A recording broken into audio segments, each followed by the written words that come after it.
Hello and welcome to Sunflower Philosophy Tarot. My name is Juliana, and today's Timeless Pick a Card reading is an end of year check in with your spirit guides.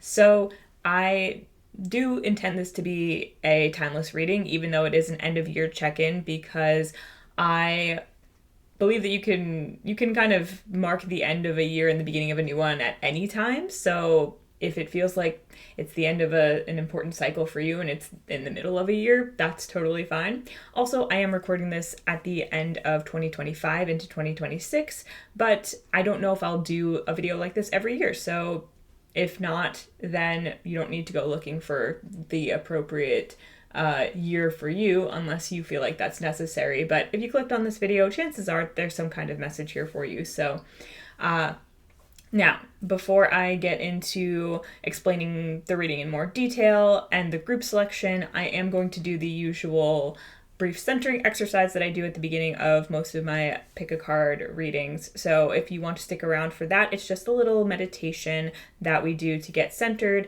so that you can confidently feel like you're in touch with your intuition, tap into the group that's yours, and receive the messages that are meant for you, and just have like a nice little moment of relaxation if you want to do that. So if you want to stick around for that, feel free to do so. If not, the timestamps are in the description or the pinned comment. You can go check those out. You can move along to the next section. And without further ado, let's just get into it. So if you are joining me for this brief centering exercise, I ask that you are not driving or doing anything that requires your attention.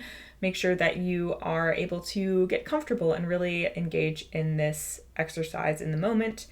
And I invite you to get into a comfortable position. Feel free to pause the video if you need to take some time to do that. And when you're ready, now that you're comfortable, you may close your eyes and bring your attention to your breathing. And you're just going to spend a few breaths really noticing what it feels like to breathe in and breathe out at your own pace, at whatever pace feels most relaxing to you. And with each breath in, you just inhale relaxation, love, peace, whatever it is that you need in this moment. And with each exhale, you release anything that is stagnant, stale, not serving you, or anything that you would like to let go of. Just imagine that you're releasing that as love back out into the universe. And I invite you to relax even deeper. Just imagine that you are almost melting into the surface that you're resting on. Feel yourself sinking into your seat or into your bed or wherever you are right now. And just imagine that this beautiful golden light is opening up overhead, and it's this beautiful light of relaxation. And as it shines down on the top of your head, it might feel a bit warm, and you feel as that warmth or whatever sensation that you're feeling, tingling, spreads down from the top of your head, over your face, in the back of your neck, down your shoulders. It just brings with it this sense of even greater relaxation, and just allow that to spread down your back, chest and stomach, down your hips, knees, calves, all the way down to your toes, and through your arms into your wrists and your hands, into your fingertips as well. Just fully enveloped in this beautiful sense of relaxation, peace, and calm. And now that you're deeply relaxed, you feel within yourself a greater sense of connection to the part of you that is always present, your higher self, you may call it. You may think of it as simply your intuition or your connection directly to the universe, to your guides, to Source, to God, whatever you want to call it, whatever you want to connect with deeply now. Imagine that you are connecting with that part of you, and perhaps you notice that you feel this connection in your chest or in your belly or in some other part of you, and just bring your attention to whatever part of you feels most connected at this time to your intuition. And you might not know why a certain part of you feels that connection, but don't question it. Just allow whatever it is to be.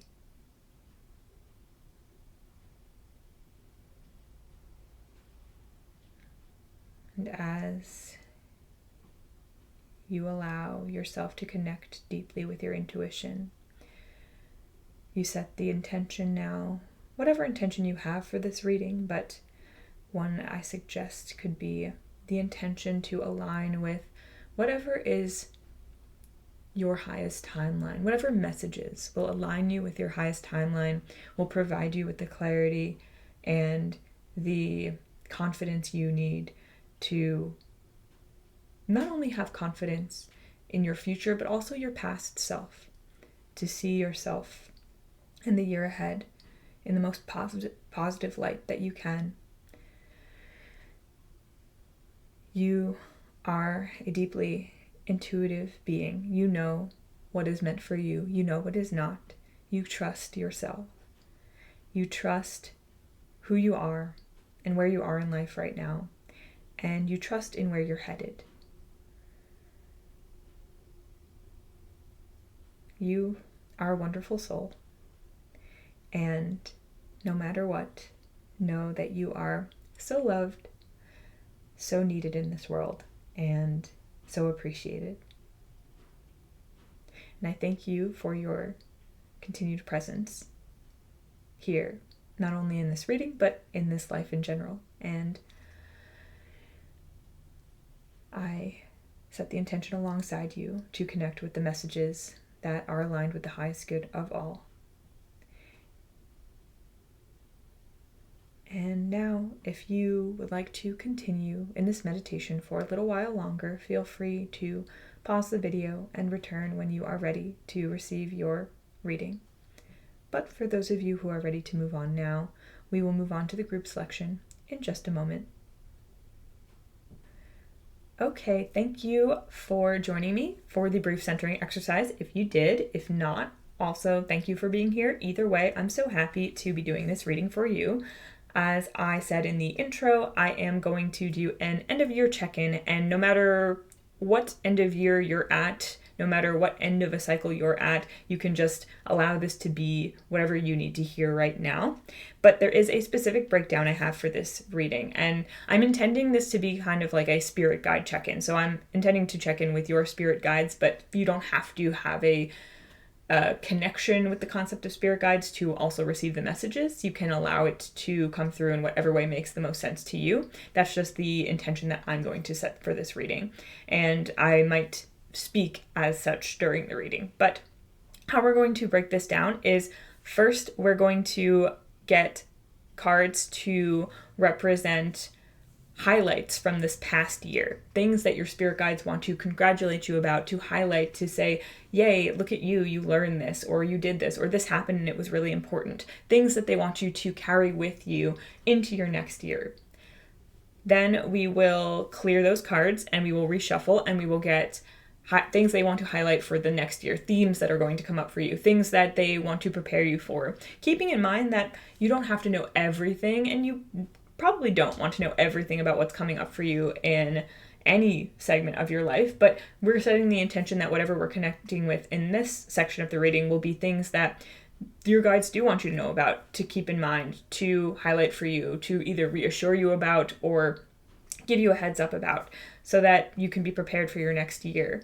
And on that vein, after we get those cards, we'll also look into how you can prepare now for your next year. So, for example, if you are watching this at the end of a year and the year's, maybe, because right now we're like a month out from 2026. So at time of recording, say you watch this the day it's coming up, you still have some time to prepare for the next year. And it's just a natural time that a lot of people like to think of as the end of one cycle, the beginning of another. So how can you prepare in this time for next year and set yourself up for your best year yet? So that is how we will close the reading today. So if that all sounds good to you, then let's get into the group selection so you can pick your group and get on to your messages. So We have 4 different groups today and 4 different items for you to choose from. I didn't pre-pull any cards, so we're just going to choose based on the items. And for group 1, we have this pine cone here.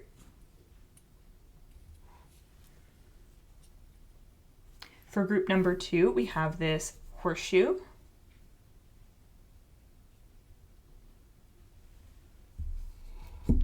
For group number 3, we have this rather large shell. I want to say it's a clam shell, but I'm going to be so honest with you, it might not be. I'm not 100% sure. And for group number 4, we have this painted rock.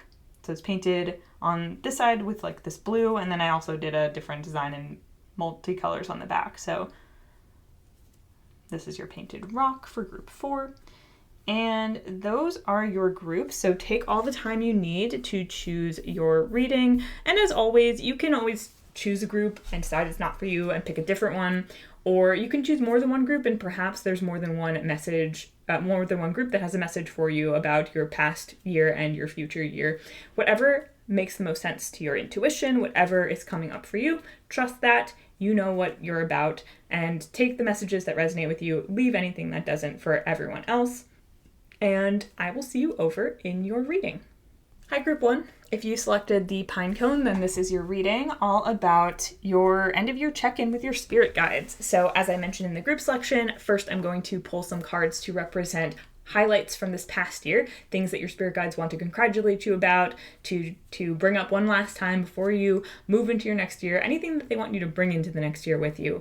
Then we will move on to your highlights for the upcoming year, things that they want to highlight for you ahead of time so that you're prepared or so that you can start thinking about these early.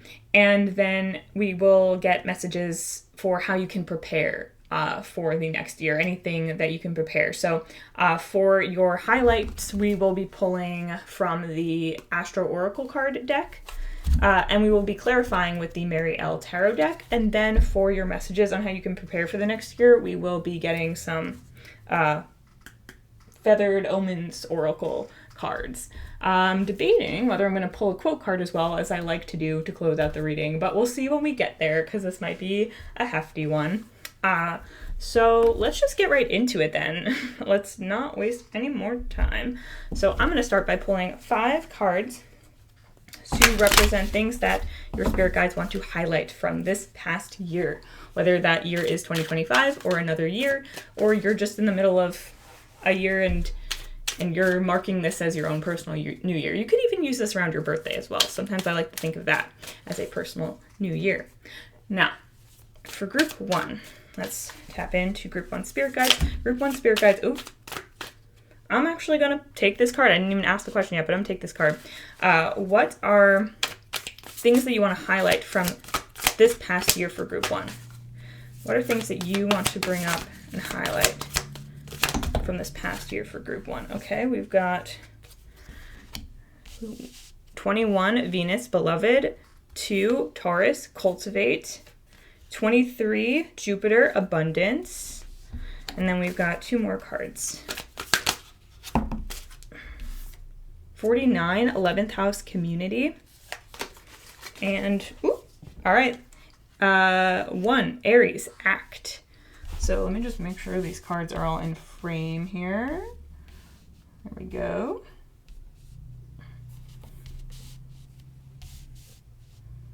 Wow. Okay. And I'm just going to also pull some cards for clarifiers, but I am seeing it feels like you've kind of had a busy year, or if not busy, there's a lot of stuff that there's a lot of work, I feel like groundwork that you've laid for yourself to have a lot of new stuff coming in the new year, which obviously we'll get into that later, but can we clarify, please, spirit guides, this Venus card? Can we clarify this Venus card? Upright or reverse? Okay. Clarified by the 8 of Cups. Okay, are these cards going to be too big? Yes. Let's move them up. Here. All right. that that is something that I kind of did think of. I was like, I'm using like the biggest cards that that I own, but I don't know. These were the decks that were calling to me, so we're not going to question it. All right, can we clarify Taurus, please? Page of Swords. Ooh, this has boobs, so we're going to cover the boobs.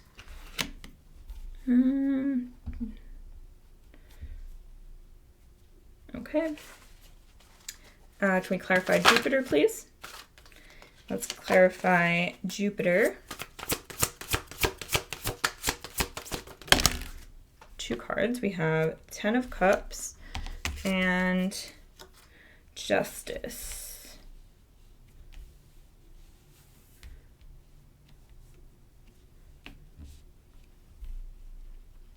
Okay. For 11th house, community, can we clarify that, please? We have the Lovers. Do I have to cover that? I guess to be safe, I will.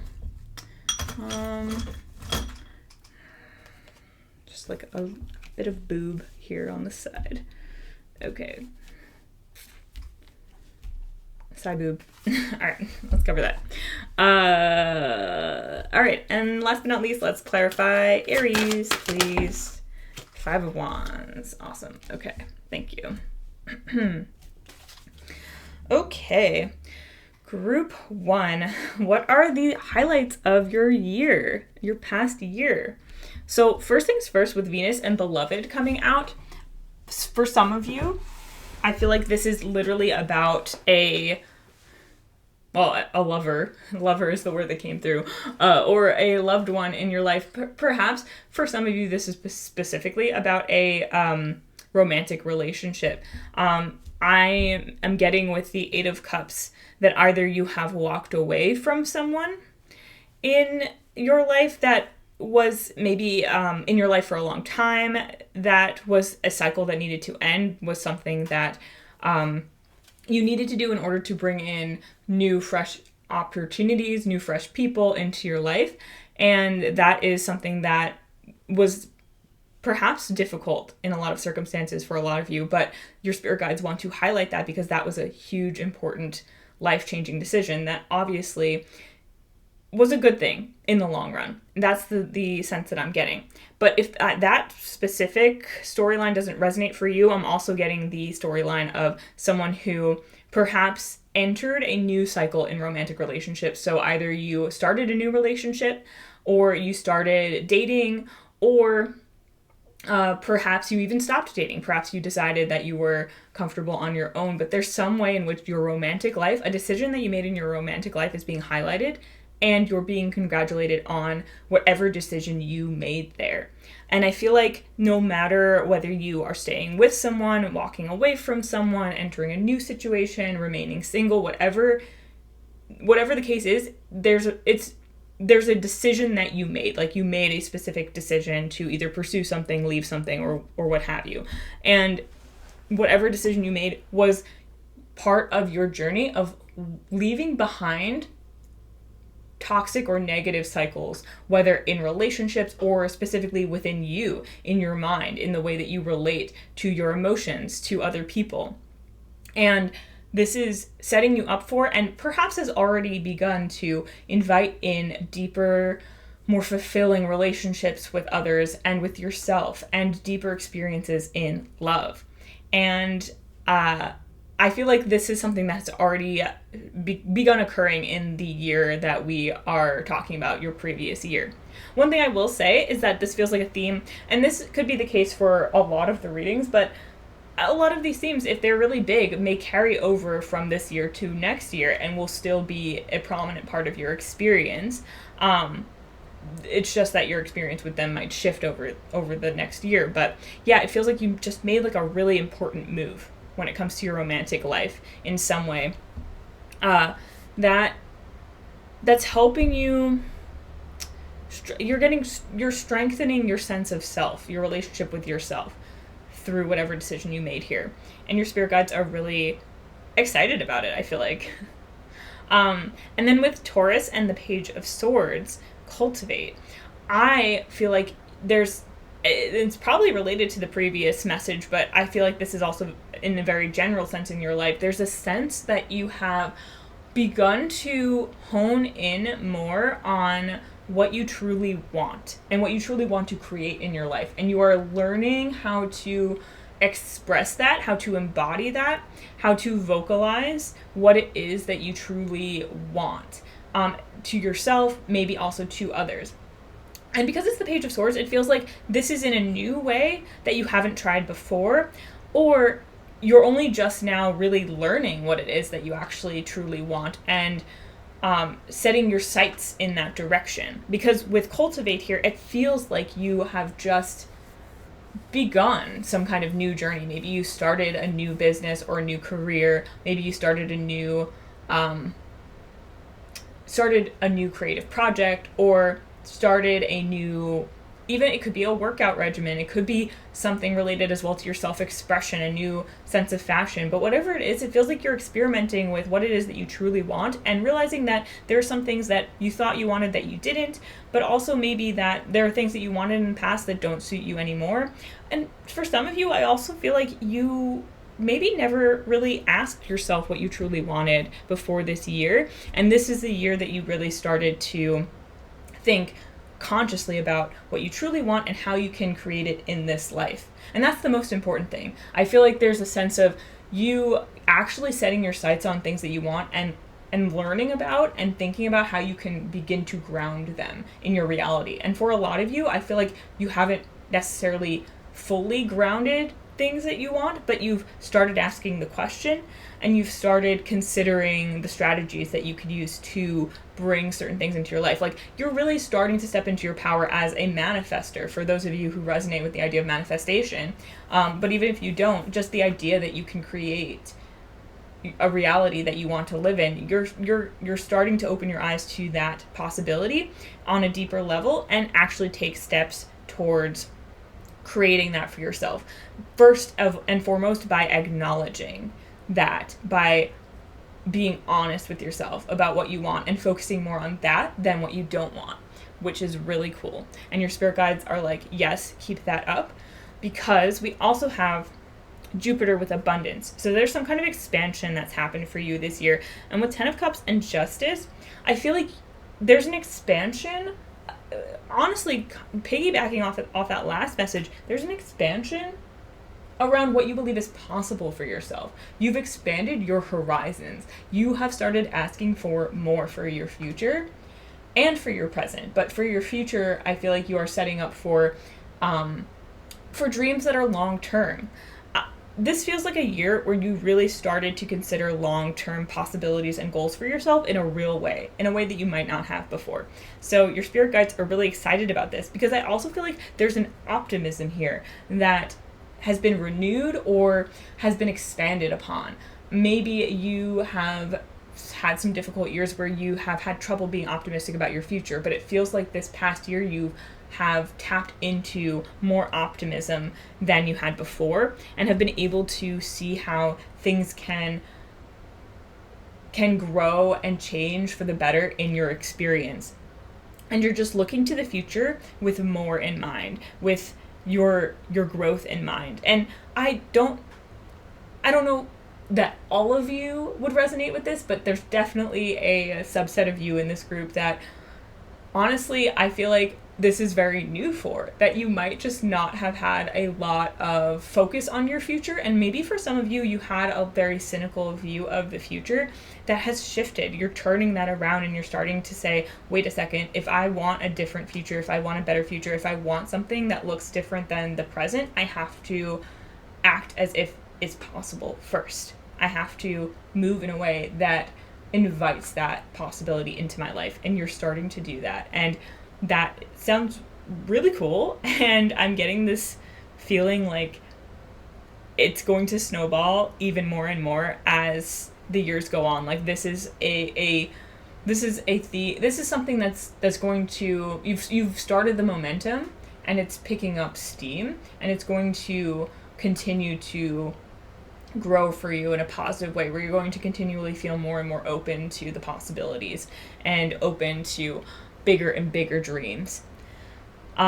With 11th house in community and the lovers as well, I definitely feel like there's been an expansion in your relationship with in friendships possibly. Obviously there was something here about romantic relationships, so possibly an expansion of your romantic prospects or a way that you view yourself romantically. But in this case, I specifically feel like friendships and connection with other humans in your circles, in for some of you your workspace, but in general in your community, in the people around you. I feel like there is a new opening of doors in your relationships where you're experiencing a deeper and the ability to be more vulnerable and open and loving with people in your life. And this is not only extending to your closest loved ones, but I feel like it's radiating out into your community in some way. Maybe for some of you, you very literally did some community service this year, and this is congratulating you on just the love that you were able to spread. I feel like for some of you, there is a very specific event that you took part of, or that you participated in, or created, or ran that had some kind of positive impact on your community that allowed you to spread love and care to others. Or perhaps whatever hobbies that you participate in, or things that you create, art, for example, that you've put out has really had an impact on your community, has had an impact on people in a greater way. And regardless, honestly, this is about your impact. This is about the love that you spread and shine out. And I feel like you have, in big or small ways, become more community minded this year in a way that has directly impacted people positively. But I do want to say, I don't know if you fully understand your impact in this area. And this feels like a message about the impact that we have that we don't even know that we have, right? Like the ways in which even just the energy that we bring to the world on any given day radiates out into the community and changes the world for the better in ways that we could never even imagine or think of. And how even the smallest act of kindness can butterfly effect out into something beautiful. And this feels like your greater impact on the world because you have in some way focused on love, on creating a more loving world within yourself, or even through actions in the outer world around you. Like in some way this really has had an immense impact that, again, I don't think that you can fully comprehend on a human level at this time, because it's one of those things that that I feel like from a higher perspective, like from your guide's perspective, they can see very easily. But you might not, but they want to bring it to your attention and say, yes, this is working. Yes, you are making a difference. Yes, your impact is a loving and positive one. And with Aries and Five of Wands, I'm just getting this comet, fireball, you are trailblazing. You're blazing a trail. There's something that you've maybe begun this year, or a way in which you've started owning your own energy, which makes sense with the messages we've received so far, that is blazing a new trail for you. And maybe even for some of you, it feels like it could be in some area that you work in, or an industry that you're in, or just in the social groups that you're in. You are becoming something of a trailblazer, someone who ignites other people, who ignites new opportunities in some way that can, for some people, I feel like it's very tangible. Like you might literally be making waves in some kind of industry, or changing the way that people do business in your area or in your community, something like that. Starting something new, starting a new business, starting a new organization or new project that is avant-garde, different than anything that's come before it. And in other cases, it's more just about how you owning your sense of self and expressing yourself just more authentically, even in the smallest of interactions, is shining a light out into the world. It's it's stark in contrast to how a lot of people around you experience other people. You are showing up in a way that's very different. and you're daring to just be that person and be yourself. And it's lighting the way for other people in your life who, or even not necessarily just in your life, but maybe even people who you don't even really know, to own themselves in a way that they haven't before. It's like you just being yourself is lighting the way for other people. And again, this feels like an extension of the previous message in the sense that you might not know or understand fully what impact that you've had because you can't see it. It's something that happens within others, like, right? Others respond to your energy and respond to your vibes, your words, very much internally sometimes. I feel like even people who might disagree with you outwardly in certain ways, or even in interactions where there might have been some headbutting of disagreements in perspective and things like that, something about you just standing your ground and owning your truth and owning yourself has shifted maybe the other person's perspective in a way that they weren't expecting that you would, right? There's a sense that there's a stubbornness, but I feel like the stubbornness in you is born from this place of no, I'm just going to stand my ground and be myself and own myself and not overthink it, right? Not make myself smaller, not overthink my words and actions. This is the sense that, and maybe not all of you resonate with this exact example, but I'm getting the feeling of a former people pleaser who has sort of shifted into not the opposite. I feel like if anything, if you did have a swing towards the opposite in the sense that you became instead of a people pleaser, you enter your villain era, quote unquote. But I don't think that it's that at all. It's more just wait a second, no, let me get real with myself. I need to have a stronger sense of self. I need to trust that other people can take care of themselves. So if I need to set a boundary, or if I need to be firm about my perspective and my beliefs, I can own that. I can own that just as much as anyone else can. And other people can handle that. And if they can't handle that, then maybe they need to learn how to handle that. So I'm just going to keep being myself, and I'm just going to keep going. And there's also this sense of determination that I feel here. You, especially if you started something new, a new project, a new thing, a new way of being, you have to have a certain amount of faith in yourself to light, because you're lighting your own way through the darkness. You're not relying on anyone else's light. You don't have anyone else to show you what to do, and you're trusting that. There's a sense of faith that you have developed in yourself that I feel again, this is going to carry you through into the next year. I feel like a lot of what is coming through in this reading feels like foundations and new beginnings that have started in this year that are only going to expand and grow and snowball in positive ways into the next year. Things that you've begun that are growing, that are going to continue to have an impact on your life and others' lives into the future. Overall, it feels really, really positive. And of course, that was the intention with this reading, is things that your spirit guides want to highlight, want to congratulate you for. But it just feels like there's this overall sense of freedom of expression, freedom of dreaming the dream and living the dream, optimism for the future, a sense of faith and in yourself and in life that I just heard was restored. So perhaps you feel like you've restored your sense of faith, or maybe you never had one and it's been in this lifetime and it's been created. You've created this foundation for yourself to grow from, where you feel really solid in who you are and you feel much more confident in moving forward. And I feel like that's what it feels like this year was all about, building confidence in some way, building confidence in yourself enough to dream bigger and enough to keep going through situations where you don't have all the answers. You just trust yourself and you just go for it and you don't overthink it. And you're I don't need to have all the answers.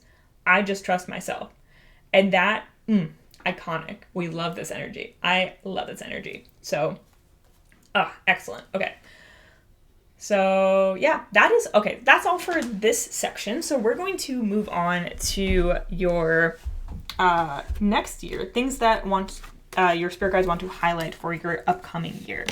I'm just going to reshuffle these cards and we're going to find out what's coming up for you next year that you're allowed to know about, because I'm sure you'll have a lot of things coming up for you next year. We don't have to know everything, but it's only going to be the things that will benefit you to know. So, Group 1 Spirit Guides, thank you very much for those highlights. Now can we learn about what you want to highlight for this upcoming year for Group 1. What do you want to highlight for Group 1's upcoming year? Group 1 Spirit Guides.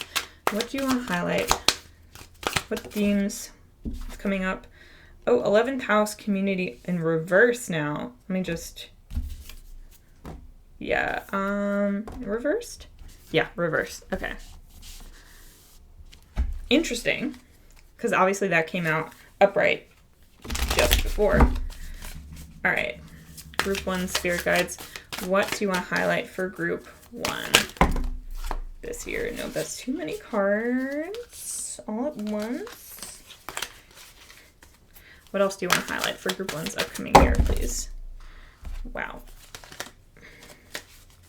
What else do you want to highlight for Group 1's upcoming year, please? Group 1 Spirit Guides. What else do you want to highlight for Group 1's upcoming year?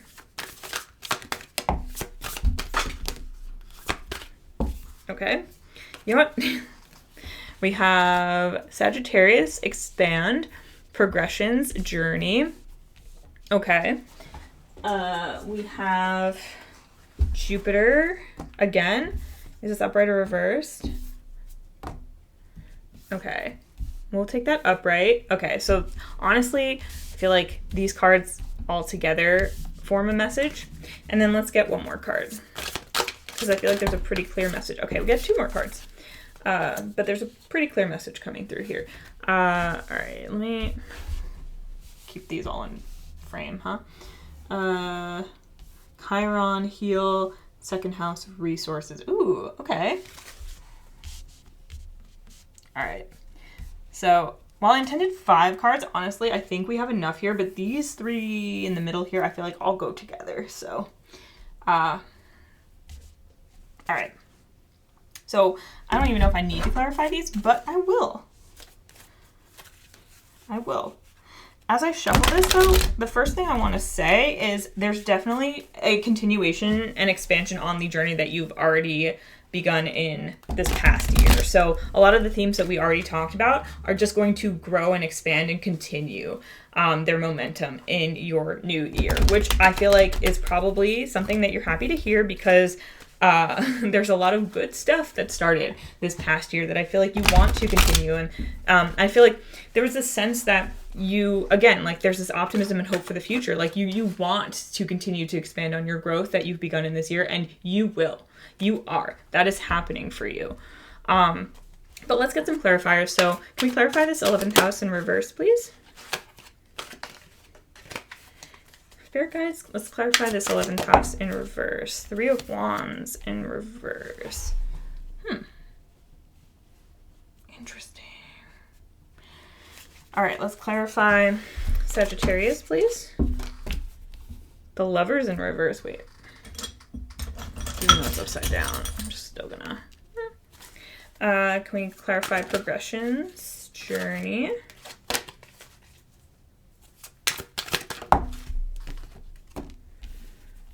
Death. All right, Transformation. Can we clarify Jupiter, Abundance? Is this upright or reversed? Upright or reversed? Upright or reversed? Upright, we'll take. And then let's clarify these 2 cards together, Chiron and Second House. Anything further you want to clarify there? Emperor. Okay, yeah. All right, let me make sure you can see these cards. Let's move that up. Okay. So, yeah.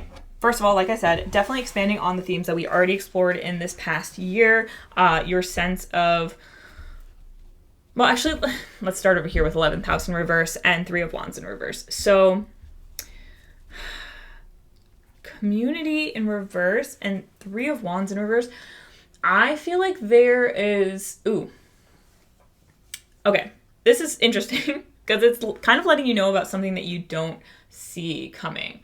I feel like there is going to be a shift in your community, in like the people that you're surrounded with, perhaps even your location that you live in, that you don't see coming. There's some kind of like change in your community that like you don't see the you might not see the future for right now. Like you might not see the possibilities available to you in that area, but I feel like there's like, again, like an unexpected shift in like your immediate community of people. And I was getting like it could be like community, it could be like shifting in your community in that you move to a new location and you unexpectedly like make like new friends or find new opportunities to connect with people. I think this could also be you're not moving anywhere new, but you end up meeting new people through exploring your community in a new way, right? We already had the messages about community in the previous group, in the previous section, where it feels like you in some way are making a positive impact through a community. But I feel like there's some way in which like your relationship with community is changing and expanding that you just don't see it yet. You don't see it coming. Perhaps as well, there's some message for you around letting a community go. Maybe there's a group of people that you are no longer going to be engaging with in this past year. I feel like that kind of goes along with the idea of a shift in your relationship with community, but I don't feel like that's a message for everyone necessarily. I feel like you will know if there's perhaps a group that you're considering disassociating with or like moving on from. Perhaps you are aware that this group is just not aligned with you anymore, ideologically or energetically, or you are aware that you want to start spending your time in different ways, in different places with different people. And it feels like you are getting the opportunity to do that in the next year, but it also feels like, again, like there's something that you're not expecting or not seeing right now about how you will experience community in a different and new way. Moving on to this middle section here, where again I feel like it's mostly this is about expanding on the things that you already began expanding upon in this past year, but it feels like it has really a lot to do with self-love. Your self-love journey is progressing. You are becoming even more and more yourself, and I feel like this is allowing you to transform in ways that, again, like you might have already transformed a lot. You might already have experienced a lot of changes in yourself, but you are realizing that you have even further to go. And and you might know this too as well. Like I'm getting the sense of someone who like you've made so many strides in your perhaps self-love, self-worth, or just like life journey in general, that again, like you're being more optimistic about the future, you're wanting to expand and grow, but perhaps you haven't taken all the steps that you know you need to take in order to expand and grow in certain ways. Well, you are becoming the person in the next year who can take those steps. You are learning to be that person to take those steps that you know you need to take to expand and grow. And through that, you are transforming even further. And in a sense, I feel like you're going to become someone that you didn't know that you could even be. Like you knew in your heart that like you had an idea that, yes, this is the person I want to be. But there's a difference between imagining that and actually being that person. And you don't know what that's going to be like yet, but you're going to find out. You're going to find out. This is the year that you're going to find out. And again, it feels very positive. It feels very, very exciting, very transformational, but in a way that again, like you might know there's some things you've been avoiding that you haven't quite,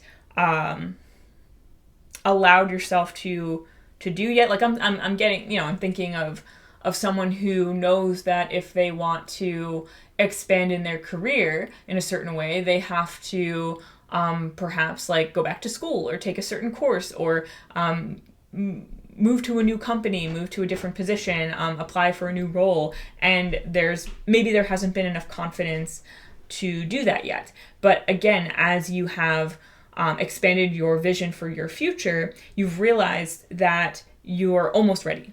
You're on the cusp of being ready to to actually make that, take that step, like apply or put yourself out there more in some way, market yourself, whatever it is. You are about to become the person who knows how to do that, who's confident in that, who does that willingly. Even if in the past you've hesitated and you thought, I don't know if I can put myself out there like that. Like, I know that's what I have to do, but I'm not ready. You're going to be ready. And the person that you're going to be through taking these steps that you've never taken before is going to be a bit foreign to you, but in a really positive way. That's what it feels like.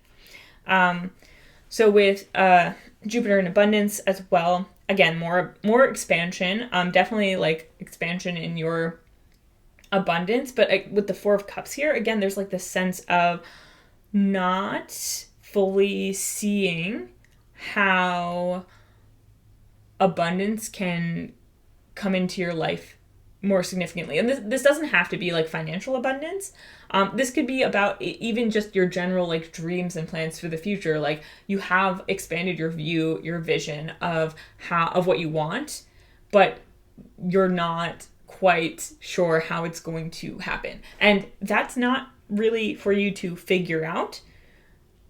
And I just got the message, you're going to be blindsided by how abundance comes to you, how your dreams manifest. There are some things that are going to happen in ways that you could never have imagined.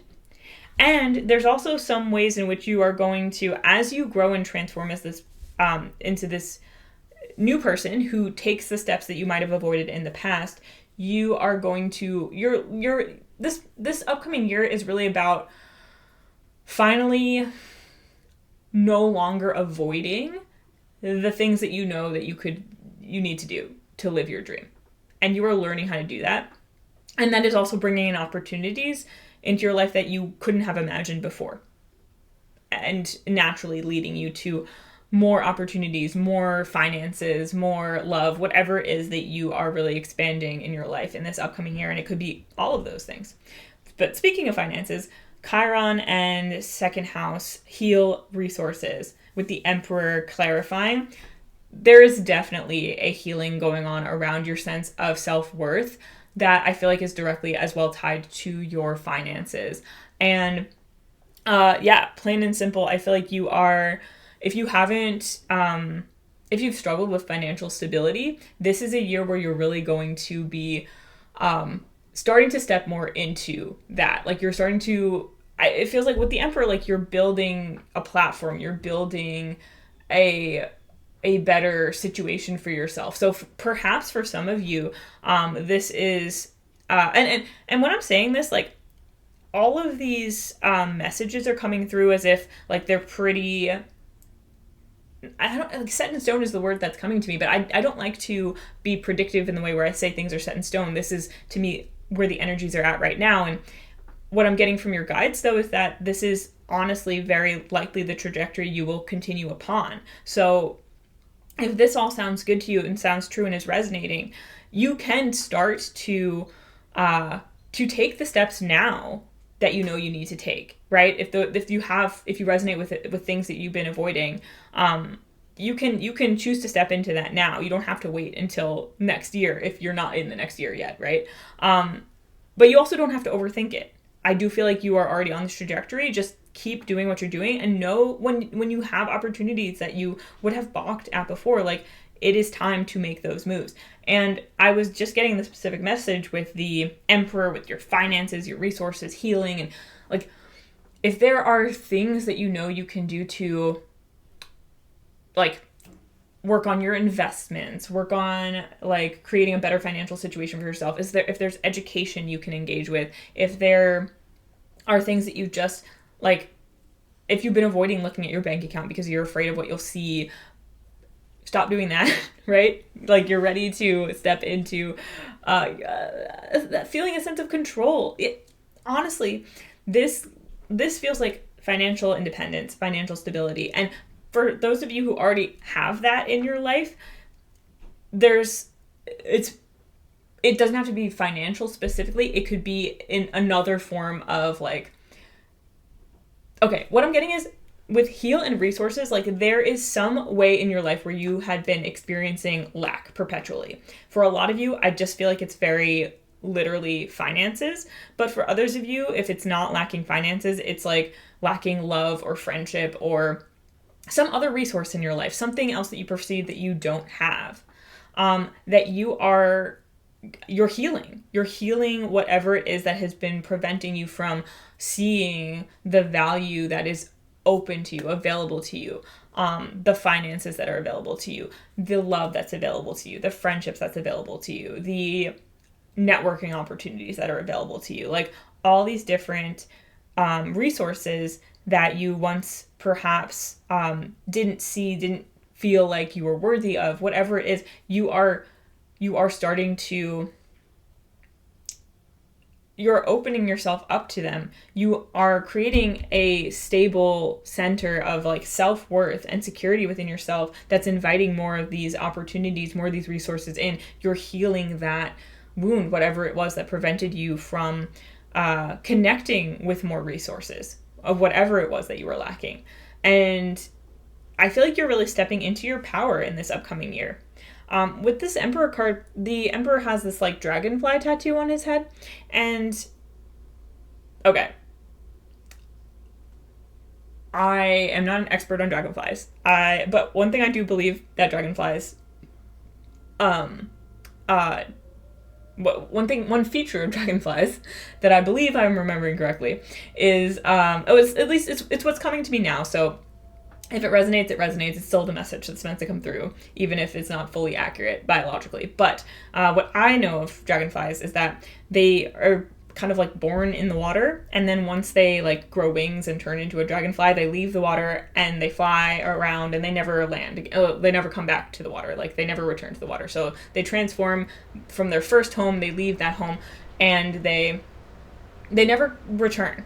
And I feel like you are reaching the point of no return in a positive way in your life, in some area where like you maybe have been in the water in your like larval stage, and you are leaving that and you are growing into yourself. You're coming into your own. And I feel like in this upcoming year, you have the potential to close out an old cycle of lack and step into a new level of independence in some way. And the most straightforward example is like someone who is gaining financial stability, financial independence, and moving out of their parents' house, for example. And if that's something that resonates with you specifically, and that's something that you want to do, perhaps that is very literally what you're doing. But it doesn't have to be that specific scenario. It's just some way that you're gaining your independence, and it's through this gaining of self-worth that's also reflected in your personal like life situation, you know? And it feels really powerful, really good. And I feel like even if you don't, it's like going with the like financial independence example, even if you don't like within the year, like say gain full financial independence and move out and whatever, it's like whatever you are doing this year is setting you up so that you will be able to do that in the near future. Even if it doesn't happen this year, like you're gaining this sense of like control and stability within yourself where you're like, oh yes, I see, like I can see the end is in sight. I can see how this is changing for me. I can see how this is shifting, and I can see how I am going to get what I want, basically. Like you're moving from a space of helplessness to I can help myself in some way. And again, I think it's through healing. Well, I feel like it's through healing some kind of worthiness wound that you had been struggling with for a while that it feels like it's almost healed already, but it's like fully coming to a close in the next year. And that is, again, like leading you into a new era of like you are just so strong within yourself. And it could even just be this sense within yourself. It doesn't even have to be like about your like finances or anything tangible, but I just feel like for a lot of you it is, or it will have some impact in that area of your life. But it's just like it feels so good. I feel like so these are the things that your spirit guides want to highlight for your upcoming year, which is the trajectory that you're currently on. And honestly, it feels like a very natural progression from what we learned of your past year. So it feels like you're just really continuing on that journey, expanding that journey, and there's just some surprises in store for you, some unexpected twists and turns that are ultimately going to be the result of the work that you've already done, but is going to come to fruition in ways that you might not have fully expected. Like, it's like you couldn't have planned it any better, right? It actually comes up, like, things come to fruition in ways that you couldn't have possibly planned any better than they actually happen, if that makes sense. So we're going to close out with just a few bird cards to help you prepare for the upcoming year. So perhaps you've already gotten some ideas about how you can prepare for the upcoming year based on the messages we've already laid out for you. But this is just going to be like directly focused on things that you can do right now to prepare for the upcoming year, or if you are already in your new year, what you can do to prepare now for the blessings that are yet to come.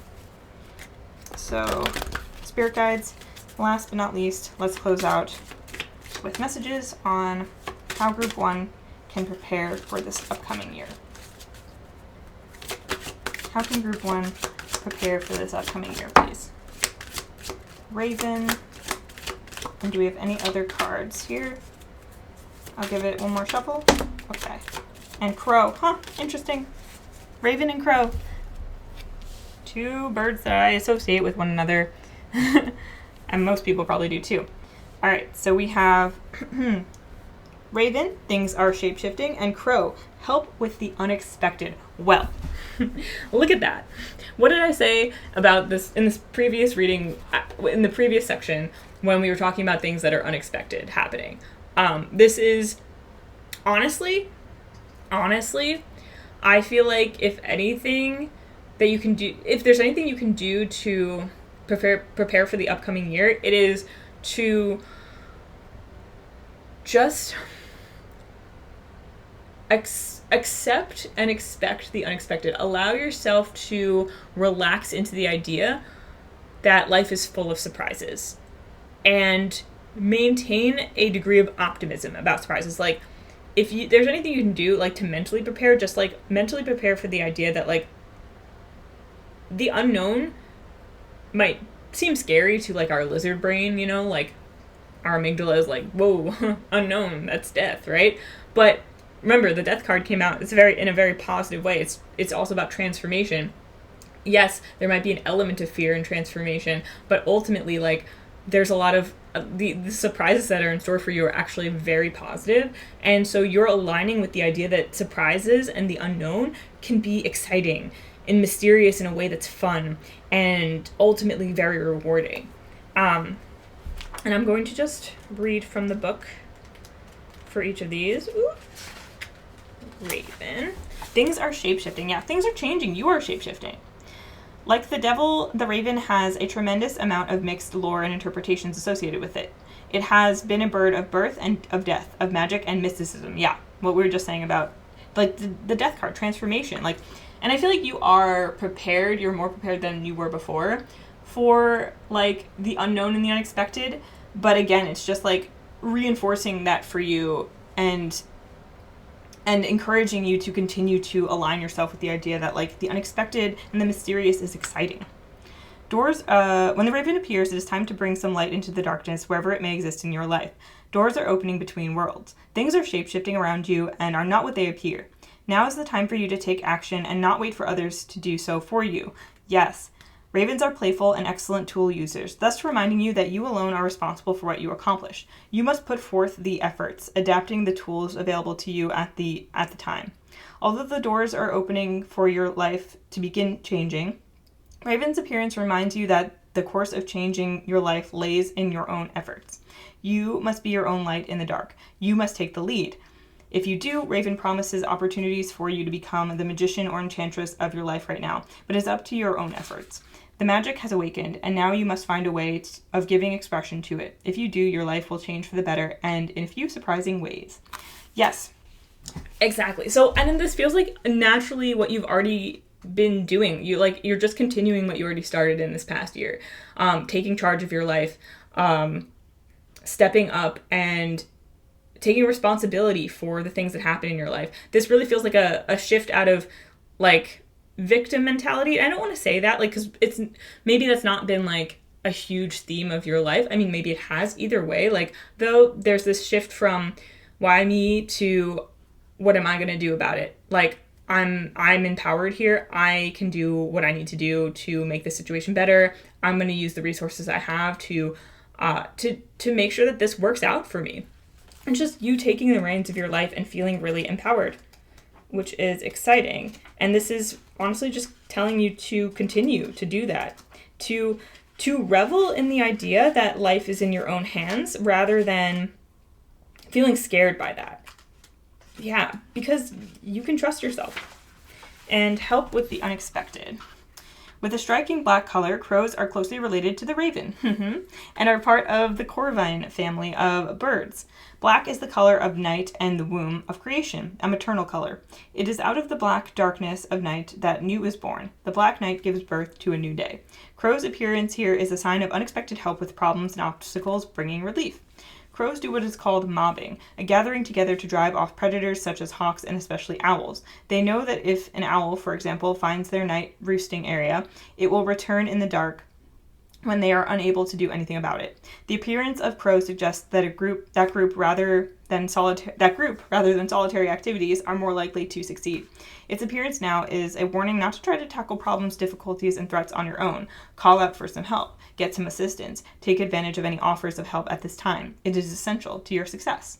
And that's really interesting because, you know, we have this message of taking charge of your own life and being empowered and trusting yourself.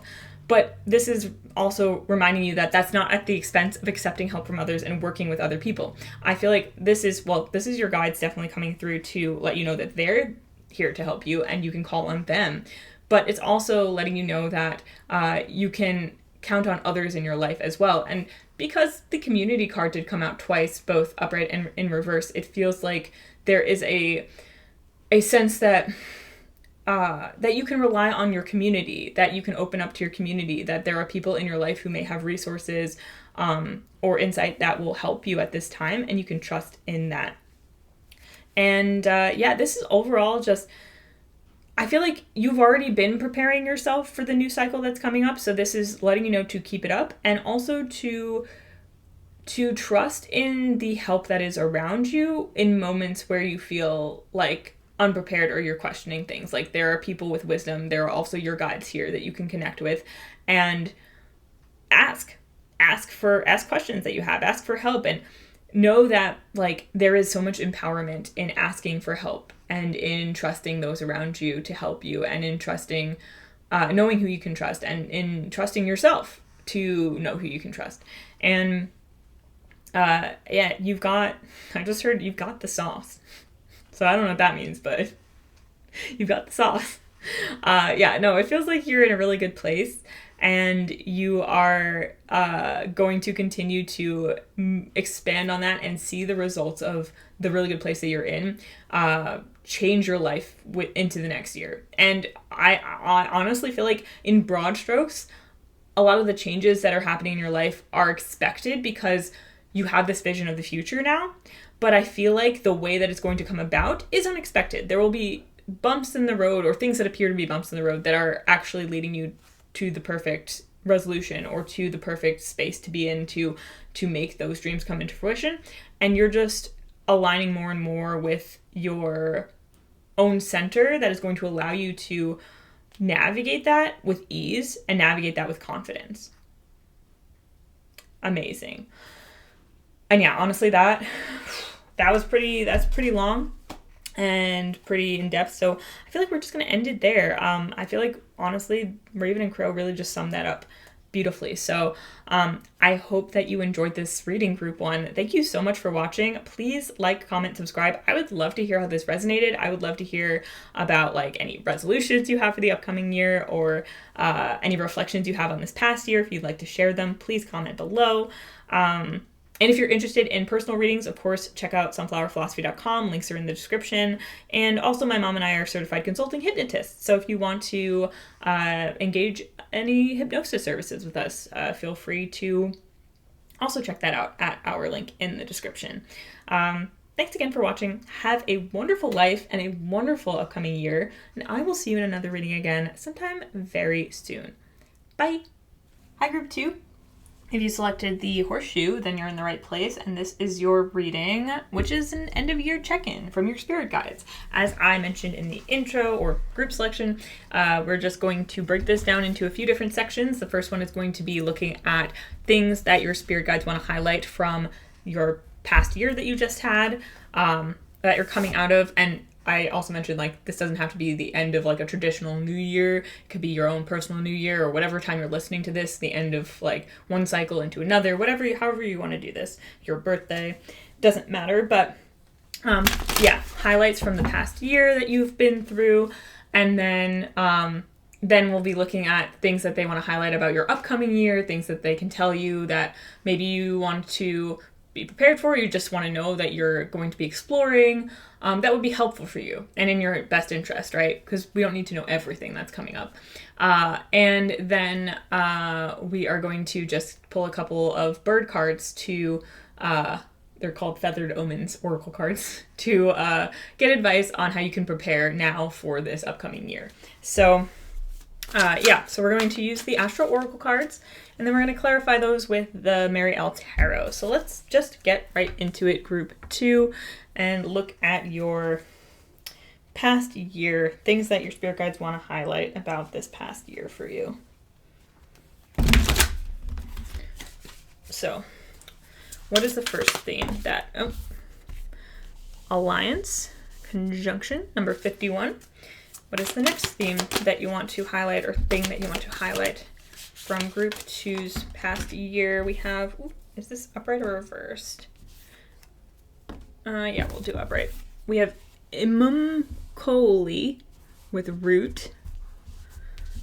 Sorry if I pronounced that wrong. I don't really know how to pronounce it. All right, what is the next thing that you want to highlight for Group 2 about their past year? We have Descendant, number 37, with invitation. And what else do you want to highlight for Group 2's past year, please, spirit guides? We have number 7, Libra, and balance. And then one more card. We have number 2, Taurus, cultivate. Okay. And we are going to also just get some clarifying cards as well for each of these.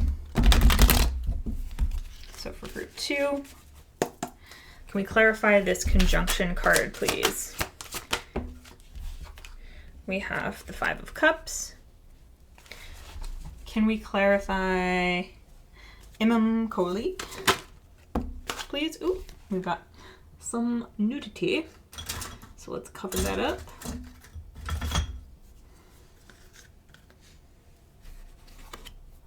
There we go. We have the World. Let's clarify Descendant.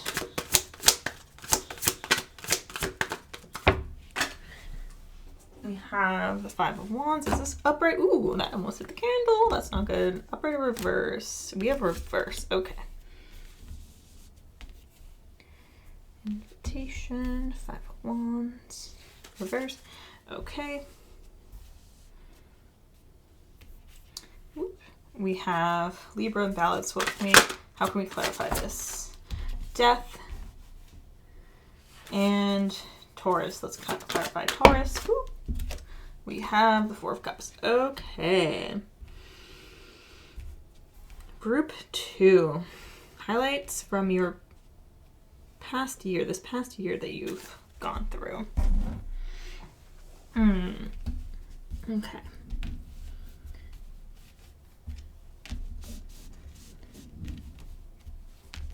Just moving this over a bit. All right, so Group 2. This is interesting. I am getting an overall vibe of perhaps you of avoidance, honestly, and I don't, it feels like, okay, it does feel like one message that your spirit guides are bringing through that they do want to highlight for this past year is this theme of avoidance. And it feels like there are certain things that you've been avoiding within yourself, within your life, that your spirit guides are, there's this overwhelming message of avoidance, of like, there are things that you've been avoiding. And I feel like in some sense, the things that you've been avoiding, it's in some cases, it's you not seeing your full potential or not seeing your accomplishments for what they are, honestly. Like, some of you are avoiding, like, honestly acknowledging the things that you've done well, the things that you've accomplished. And in some cases, there's also messages of avoidance here in terms of, like, there are things that you've been avoiding in your life, and your spirit guides are bringing it to your attention because it's like, you're not going to be able to do that for much longer. Now, I do intend for this highlight section to mostly be about things that your spirit guides want to, like, congratulate you on. But I also feel like in this group, there is, like, this important, like they're overriding that kind of and being like, okay, yes, like, you've done great, amazing things, but, like, there is this overwhelming, like, you need to stop avoiding this. You need to look. You need to see. You need to understand. And I feel like in some cases, like, it's the things that you're avoiding or not seeing are very different from individual to individual, but you will know, like, you're not avoiding it so much that it's, like, sublimated and subconscious. Like, I feel like there's an element that you know that you're not, you know what you're avoiding, and you've been kind of stubborn about it, but no more, basically, is what they're saying. But we'll get into more of that when we get over here. I want to start with conjunction and alliance with the Five of Cups. So it feels like, so one thing that your spirit guides want to highlight for you in this past year is that you have actually made progress on your perspective. I'm really looking at how these geese are flying, like they're migrating, right? They're flying. I'm imagining that they're, like, migrating south for the winter or something like that. And we have the unicorn underneath with the Five of Cups here, looking behind, looking back. And I imagine that as looking at the past. And I feel like you have managed to shift your perspective a bit to move. You've made strides in moving on from some past pain or disappointment. Now, I feel like there's an element of I feel like you're still in this process. I don't feel like this process is over for you, but there's some way in which you have managed to move on, move forward, and allow yourself to detach a little bit further from things that perhaps once made it difficult for you to make the progress that you want to make in your life.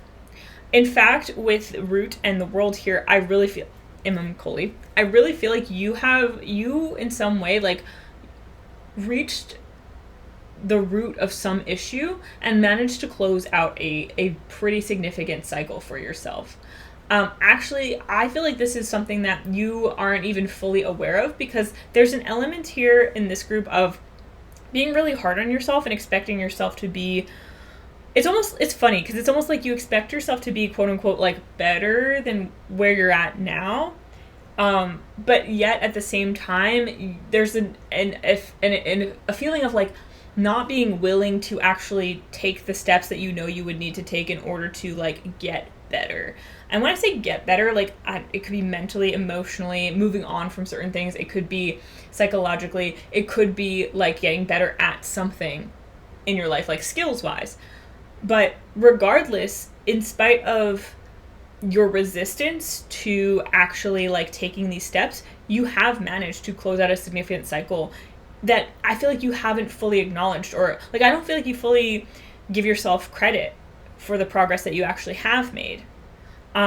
Because you're so busy thinking, well, I should have been over this already. I should have been better at this already. I shouldn't have let this get to me for so long. That there's an element of, like, continuing to beat yourself up about something that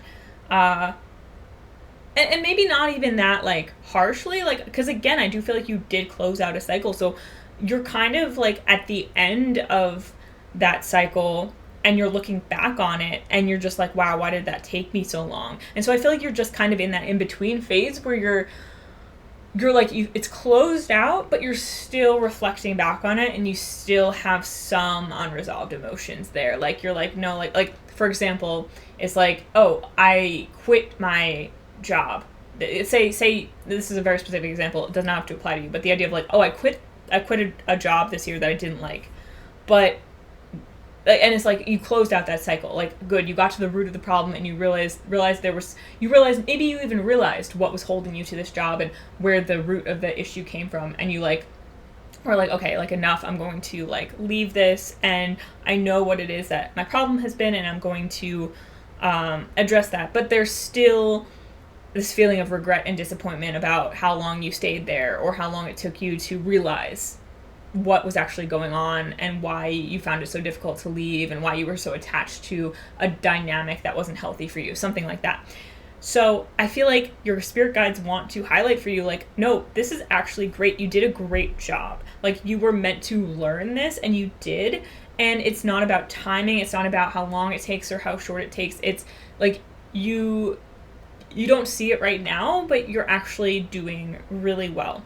And yes, even though there's the message here of like avoiding certain things, like I actually feel like it's not your spirit guides aren't being like, ugh, like, get it together already, you suck. They're like, no, it's very important for you to be aware of this, but you're also ready to be aware of this. You're ready to stop avoiding these things, and it's just taking you some time to get there, but like, that's fine, that's okay.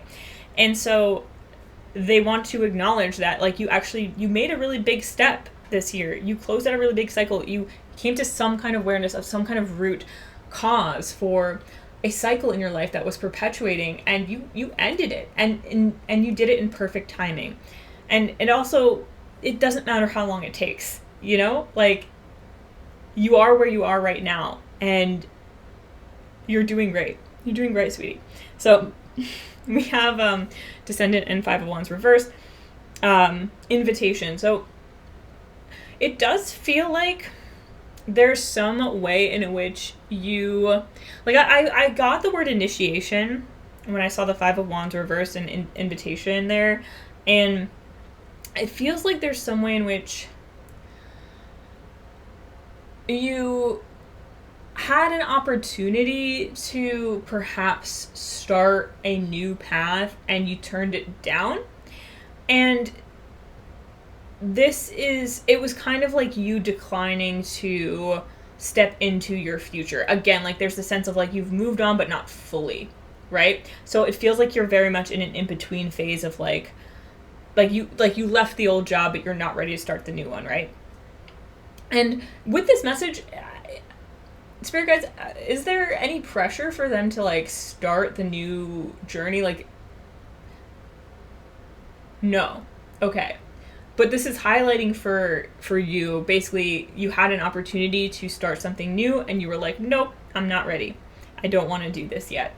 Again, I like a sense of avoidance, but yet it feels like your spirit guides are like just saying like, it is what it is. This is what happened, but they're not judging you for it. They're not saying, like, oh yeah, you missed your shot, you missed your opportunity. No, there's definitely a sense that opportunities come around all the time. It's a matter of being ready for them, but they want to let you know that you did have an opportunity to step into your future in some way, and you turned it down, because they want you to be able to recognize and understand why you weren't ready, so that you'll more readily understand when you are ready. And also, you can look at the opportunity that you had and assess it and be like, oh, like, is this actually aligned with me? Is this actually what I want to do? Because perhaps you didn't recognize it for what it was, because you had a lot of other things on your plate. But they're also like letting you know that it's okay to not have been ready. Perhaps for some of you, you didn't recognize the opportunity to start a new cycle, or to take a new chance, or to start a new path in your life fully, and you didn't notice this. But for some of you, I feel like this is what you're actually being hard on yourself about, is like, the fact that you weren't ready, and you could recognize like, oh, I have a real chance here. But this is also your spirit guides letting you know that like if you weren't ready, you weren't ready. Then it wasn't the right time for you, and that's okay. And you can take that to the bank. You can take that at face value, and you can just say, if it didn't happen, it wasn't for me. And don't dwell on that. Don't beat yourself up about that. There is a sense, again, like of just having trouble letting go of the past, having trouble moving on from the past, and you're just learning how to do that now, and that's okay. And you don't have to be on a certain timeline, but I do feel like, because I do feel like you are wanting to step into I feel like you're wanting to step into progress. You're wanting to move forward. So because you are expressing that desire, your spirit guides are bringing these things to your attention so they can help you understand your situation better and help you move through this period of learning how to let go of the past and step into your future. So with Libra, balance, and death, I feel like this is honestly this is them encouraging you. It's interesting because I feel like we're getting into kind of like advice for how to move forward, but this is also about like this past year. But they're encouraging you to understand your situation in life. Again, feeling like you're kind of in between cycles, in between like the past and the future. Understand this section of your life in a new way, as being in a state of balance between past and present, between past and future, being more present, perhaps. Okay, wait. Here's how it's coming through now. Okay, so you're in the middle of a transformation, is what I'm feeling like. So you're kind of like at, again, that stage where you're equally in the past and in the future. But I feel like one thing that you have really managed to improve, and like something that's helped you throughout the past year, is cultivating a new relationship with the present. And I feel like, again, like, yes, you may have struggled a bit with being stuck in the past, but because of this, you have turned your attention to feel and maybe even stuck in the past and afraid of the future.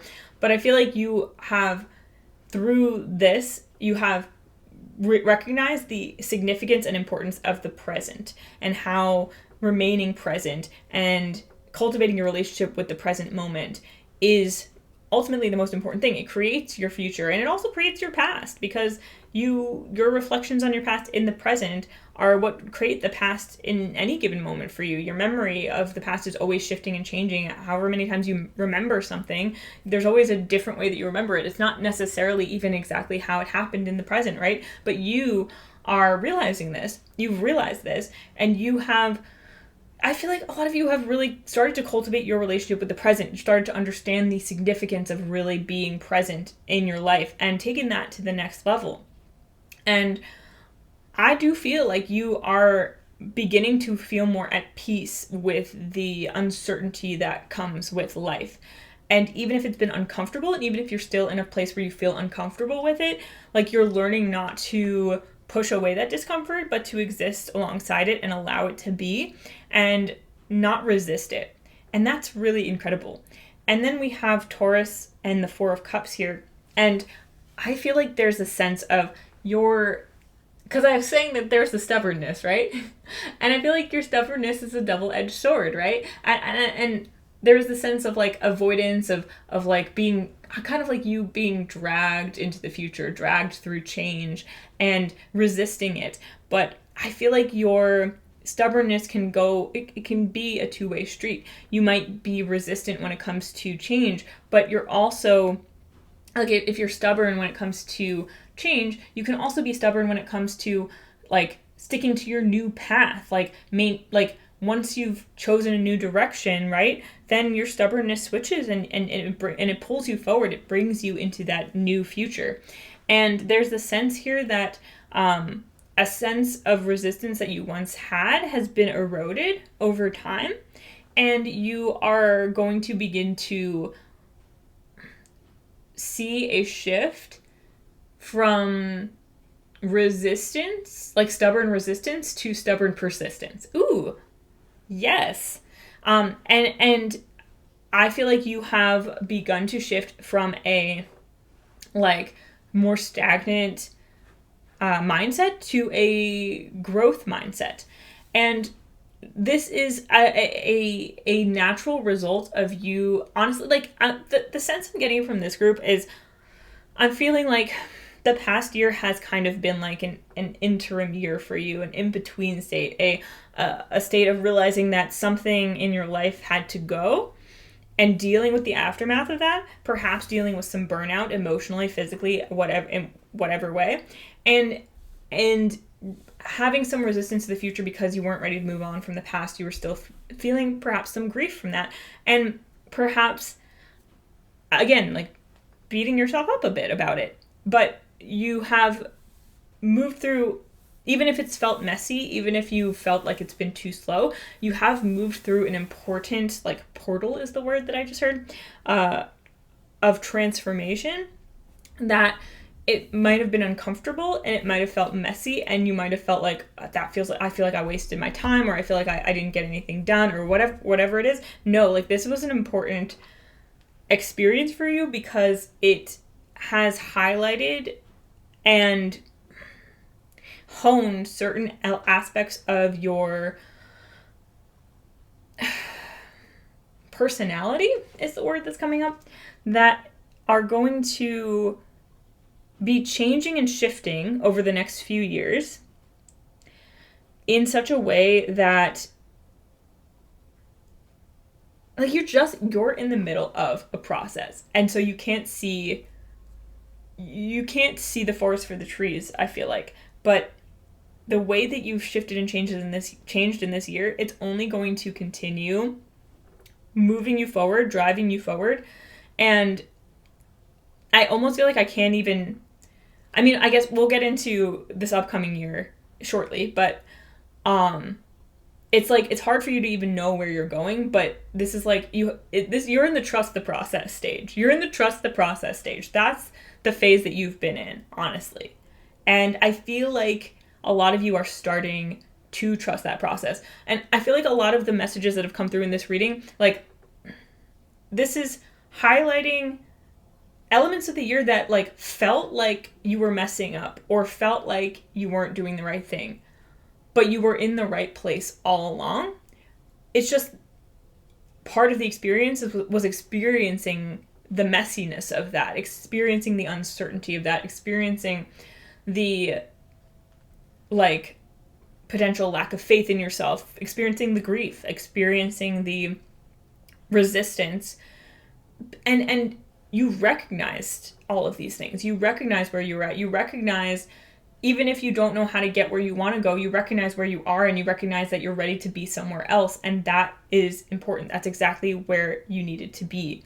And I feel like things are shifting for you in such a way that you don't see it yet, but you are going to find your path, and you're going to see how, like, the certainty that you might have once had in the past about the path you were on was not unfounded.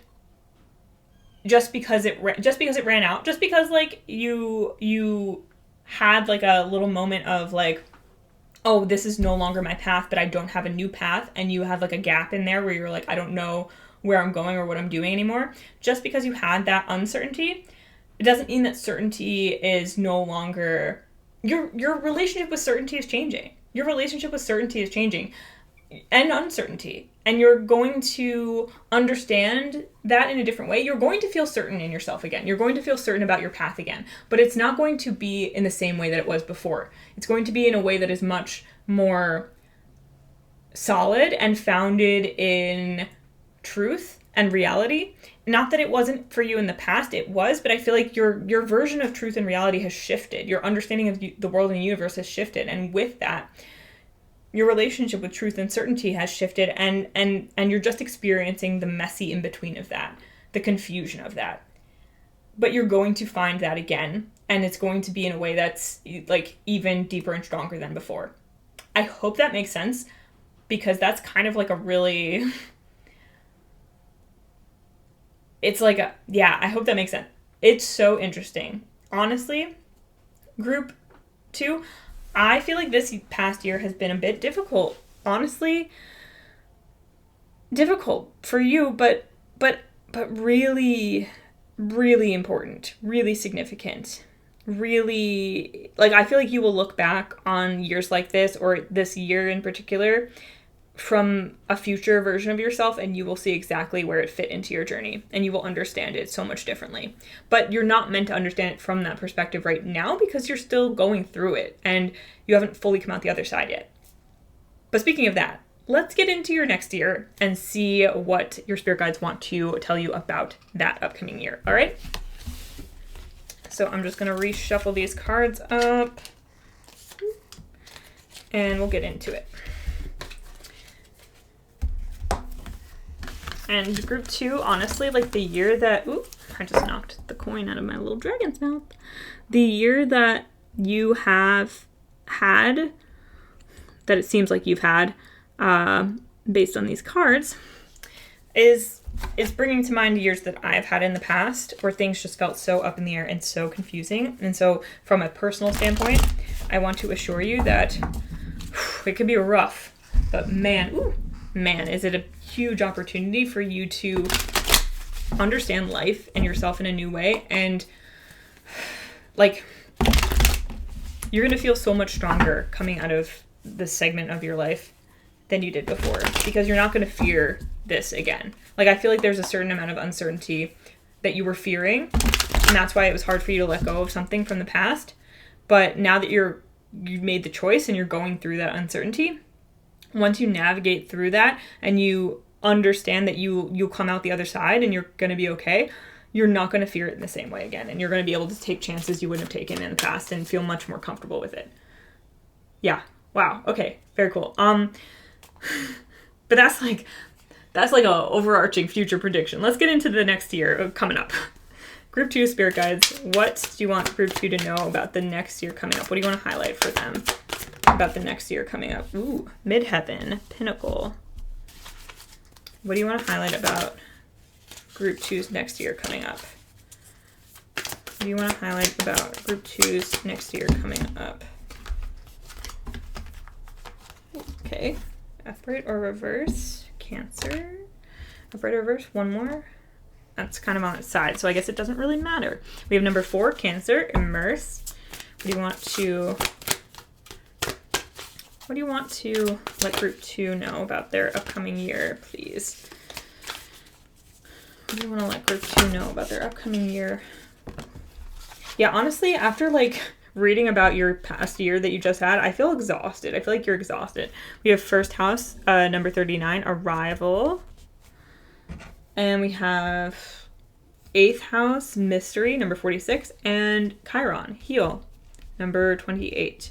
Okay. Interesting. Yeah. And then we're going to just clarify these. But this is a bit of a different energy in your upcoming year. I do feel like your upcoming year is going to be a bit refreshing. A breath of fresh air, I just heard. I don't know if it will be immediately, but I feel like that's what we're building towards. Can we clarify Midheaven, please? Can we clarify Midheaven for group 2? Can we clarify Midheaven? Wow, okay. Let's clarify Midheaven, please. 2 of Cups and 5 of Swords reversed. Ooh. Okay. Can we clarify Cancer, please? Can we clarify Cancer? We have 4 of Swords. Yeah, you need some rest, honestly.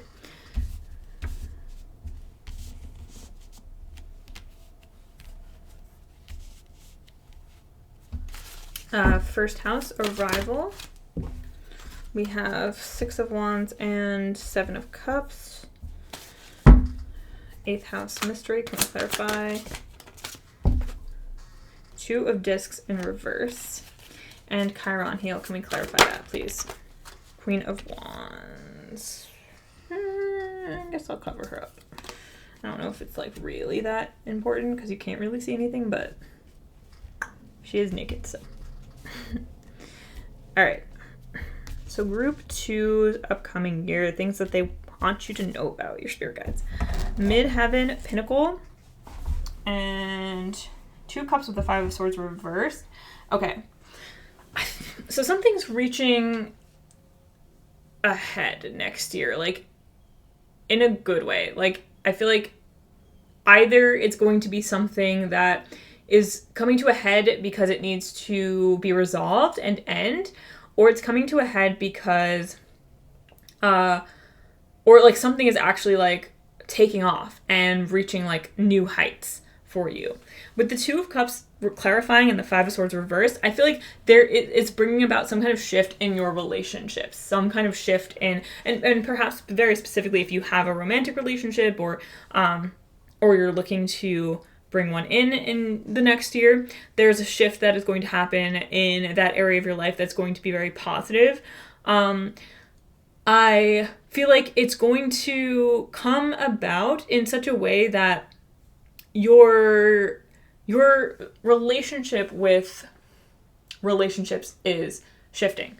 With the 5 of Swords reversed and the 2 of Cups, I feel like you are moving out of a win-lose mentality when it comes to you and other people.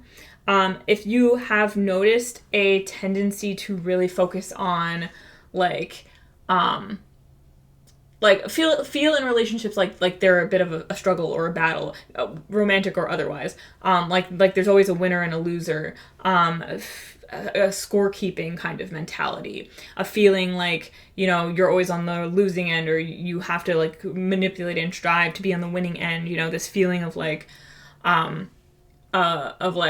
well, like, you know, they didn't text me first the past few times, so like I'm not gonna text them again. You know, like getting in your head about those kinds of things. I feel like you're reaching a pinnacle with that of like, I'm done with that mentality. Like, I'm just going to relax. I'm just going to like maybe even there's some relationships you're just going to let go of because you're like, nah, like that's the kind of dynamic that they bring out and I'm not interested in that anymore. Or you're going to let that go in within yourself and you're going to experience relationships in a new way that's more equal and you're going to feel much more equal. I also feel like there's a sense of like any pattern that you have of like, especially if you feel like you're always on the back foot or you don't like you're not going to be putting up with any mistreatment, but you're also not going to be like, you're not going to be entertaining mistreatment from other people. You're going to, like, learn and see and understand where if relationships have been unfair, you're just not going to tolerate that anymore. And you're going to understand that if there are situations that are unfair, like, you don't have to. You can speak up for yourself or you can leave. You know what I mean? And so you're going to take responsibility for your yourself, and you're going to say, like, nah, like, this isn't what I want. Or you're going to say, hey, what's going on here? This isn't fair. Let's talk about it. But I feel like you're not going to be letting yourself, and this makes sense, especially if you are relating to this, the message from like this past year of having walked away from something that wasn't serving you. And it could have been a relationship. It could have been a job. I think that's the example I gave, but I feel like in some way it had to do with your relationships with other people being imbalanced in some way. And while it could be, again, like there's this mix of like, you're not accepting mistreatment from other people, but you're also not mistreating yourself in the sense that you're not like burning yourself out for the sake of other people. You're not like seeing it as your responsibility to be walked all over, even if, because in some cases, perhaps people knew what they were doing and they knew that, and perhaps you've been taken advantage of. Consciously by other people. In some cases, I feel like you also might have played into it by not valuing yourself, not seeing yourself as worthy of a rest, of a break. And with Cancer immersed here in 4 of Swords, you are taking a break. You have reached the end of like that burnout cycle, and you are learning what it truly means to rest. And while even if you did leave like a bad situation last year, which I feel like a lot of you did already leave it or like disconnect from it in some way, again, like I feel like you were still kind of like grieving it, focused on it. This year you're putting it to rest. This year you're learning how to actually take care of yourself and rest. So like if this feels like my burnout group, if you've been through some burnout, like you might not know how to adequately rest your body and mind and how to build rest into your like into your day, into your life. So what you're doing is you're learning how to set boundaries around your physical and emotional health, and you're learning what you really need and how to ask for it and how to make that part of your priority. So for example, if this is relating to like your work, you are taking sick days when you need them. You are advocating for vacation days. You're not feeling guilty about that. You're not taking your phone or your laptop on vacation with you. Like things like that. Like you're setting boundaries with yourself around like, all right, like this is what I need. So I'm going to behave accordingly. And other people are just going to have to respect that. And you're going to respect that by not tolerating, like not like giving in to other people's demands when you know that it goes against your energy and what you need to be doing. With first house arrival, 6 of Wands, 7 of Cups, I also feel like, you are getting in touch with who you truly are this year. This is feeling like my group that you've been recovering from just like having so much on your plate and not having enough time or energy to focus on yourself and feeling, burnt out and feeling resentful, even perhaps regretful, and you're shifting from that to more of a focus on who you are. Like you're shifting from like external focus, like being so focused on what's going on around you in the world, in other people's lives, to focusing on my life, myself. And this is a huge victory for you. This is a huge shift for you that like it's going to bring you the clarity that you want in your life. I feel like you're going to realize that the world is your oyster and you have more options available to you than you ever thought you had before, because you're being so open to who am I really and like who do I want to be. And that can be a little overwhelming. There might be a sense of overwhelm in terms of, wow, like I've never opened myself up to the possibilities before. What do I even want to do? Who do I want to be? Like, and there might be a period of testing that out, of testing different options and paths. And that is wonderful. But I feel like there will be clarity that comes to you through this experimentation. But there's a sense of like getting comfortable with exploring yourself and being open to the possibilities that you're going through this upcoming year. And with 8th house mystery and 2 of disc reverse, I feel like you're exploring the mystery of like what it is that you really want, what you actually want to do with your time, how you want to spend your time, and who you really are. And you're getting down with that. You're exploring that. I also feel like for some of you, balancing your energy and your tasks in an like organization, like organizational skills, just on like just balancing your day-to-day life, eating healthy, getting the sleep that you need, getting exercise that you need, figuring out what your body needs and your mind needs to stay well and healthy, are a mystery to you. You might not be extremely good at that. You might not be good at working efficiently in a way that won't burn you out. You are solving that mystery this year. You are looking into that. You are learning how to do that, to be that person for yourself. And through all of this, you are healing a wound that has inhibited your self-confidence. You are learning how to step into your empowerment. You are becoming this Queen of Wands here who is confident, who is her full authentic self. I'm not going to like hold it up too much because I don't want YouTube to have a problem, but like if you can't really see, but if you can tell on this card, she's like fully naked. She's just holding a cat up in front of herself, but she's like comfortable in her own skin, literally. You are learning how to become comfortable in your own skin. You are learning how to become more confident, and you are starting to feel like yourself again. That's what I'm feeling like is happening for you in this year. These are things that your guides want you to focus on, want to highlight for you, want you to understand is the trajectory that you're on. And it's going to be again, like there's a sense of like a breath of fresh air. There's going to be a relief and a release this year. And I don't know. It's going to obviously energy shift and change. This is the energy as it is right now. And I feel like these are the themes that you're continuing to explore for yourself. But, I feel like there's a sense of, still the sense of unknown, of like, you are going to explore these themes. You're going to become more confident. You're going to learn to cherish and value yourself and your time and manage those things in ways that are healthy for you, to set boundaries, to have boundaries, to relate to yourself in a new way, to expand your perspective on who you are and who you can be. And all of this is going to lead you to places you have not imagined yet. And so there's still a lot of unknown and mystery around what's going to actually happen for you this year.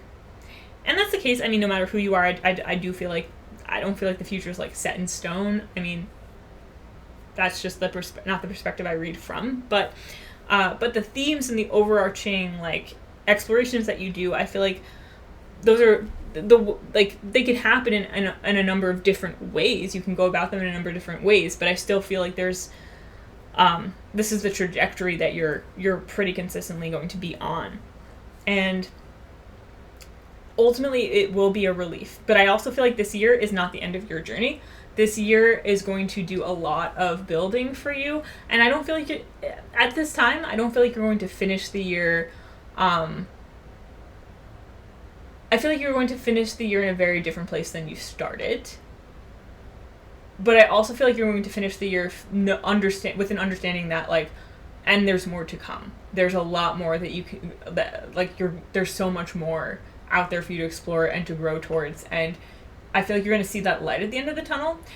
And I don't know if you're going to feel like you're at the end of the tunnel yet, but you're going to be seeing that light, and you're going to be confident in that, and you're going to have a lot more confidence in yourself. And that's where I'm feeling like this year is headed for you, where your guides really want you to set your sights on, which is really beautiful. And again, like, not easy, but it's going to pay dividends for you. I feel like this is going to pay dividends for you, like learning how to be this person that you're becoming this year. It's going to be really amazing. And this is one of those things where like you usually, I feel like where you're probably at right now, it's hard for you to fathom it. It's hard for you to understand it, but just trust, like, you are headed in an upward trajectory here. And it's not always going to be easy, but it's going to be really important for you, and it's going to get easier as you go. So with that being said, group 2, we are going to close with just a couple of Feathered Omens cards, however many want to come out, to tell you how you can prepare for this year. Just if there's anything that you can start doing now, if it's not the new year yet for you, to prepare for all the things that are coming up for you. And even if, the year's already started for you, you can still take these as things you can do right now to prepare for the rest of the year. So let's see. Group 2 Spirit Guides. Group 2 Spirit Guides. How can Group 2 prepare for this year? Group 2 Spirit Guides. Dove, new cycle of opportunities. Well, yep. And, right or reverse. Cuckoo, new fate and path direction. And Kingfisher, sunshine, prosperity, and love.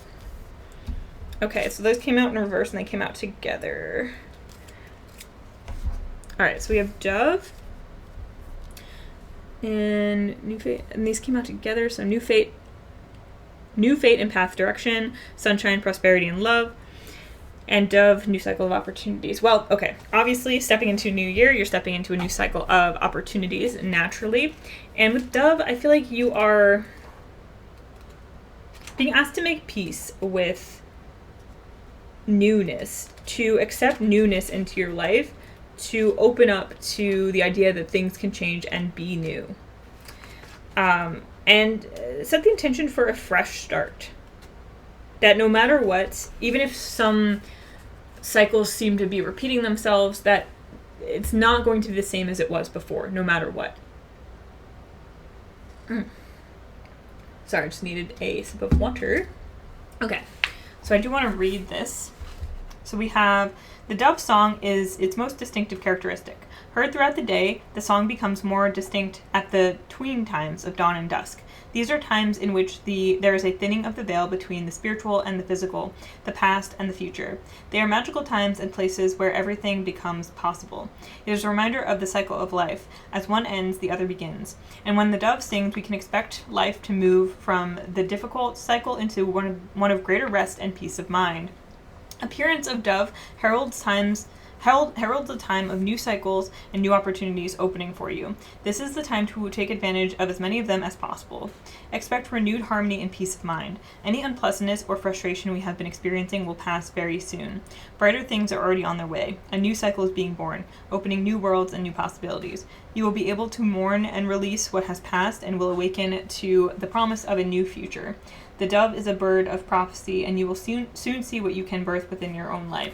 Yes, this is like, keep your head up. Things are getting better. Things are improving, especially if you have really just had a kind of tough year. Like, the new is finally here for you, and you can trust in that. And now I'm going to read Cuckoo and Kingfisher in reverse. But yeah, like, it speaks as well to, like, times of rest. Like, it's time... This upcoming year you're developing a new relationship with rest, and it's time to accept rest into your life in a new way. I'm just finding both of these so I have them prepared. So they do have reverse readings for these cards, so I'm going to read those. When Cuckoo shows up in reverse, it often indicates that you are pushing for change before you are actually ready for it. There are still loose ends to tie up, old issues to resolve, and obstacles to overcome. Once this is done properly, the new path will open to you. The cuckoo is one of the few birds that will eat the very destructive tent caterpillars. This is a sign that now is not the time to push for a new path. Rather, work on eliminating what has been eating at you. When this is done, the new path will not have to be forced. The gateway will open on its own. Ah, yes. Going along with new cycles of opportunities, it's like these new cycles and opportunities are here for you. They're naturally coming to you. You don't have to push for them or force them.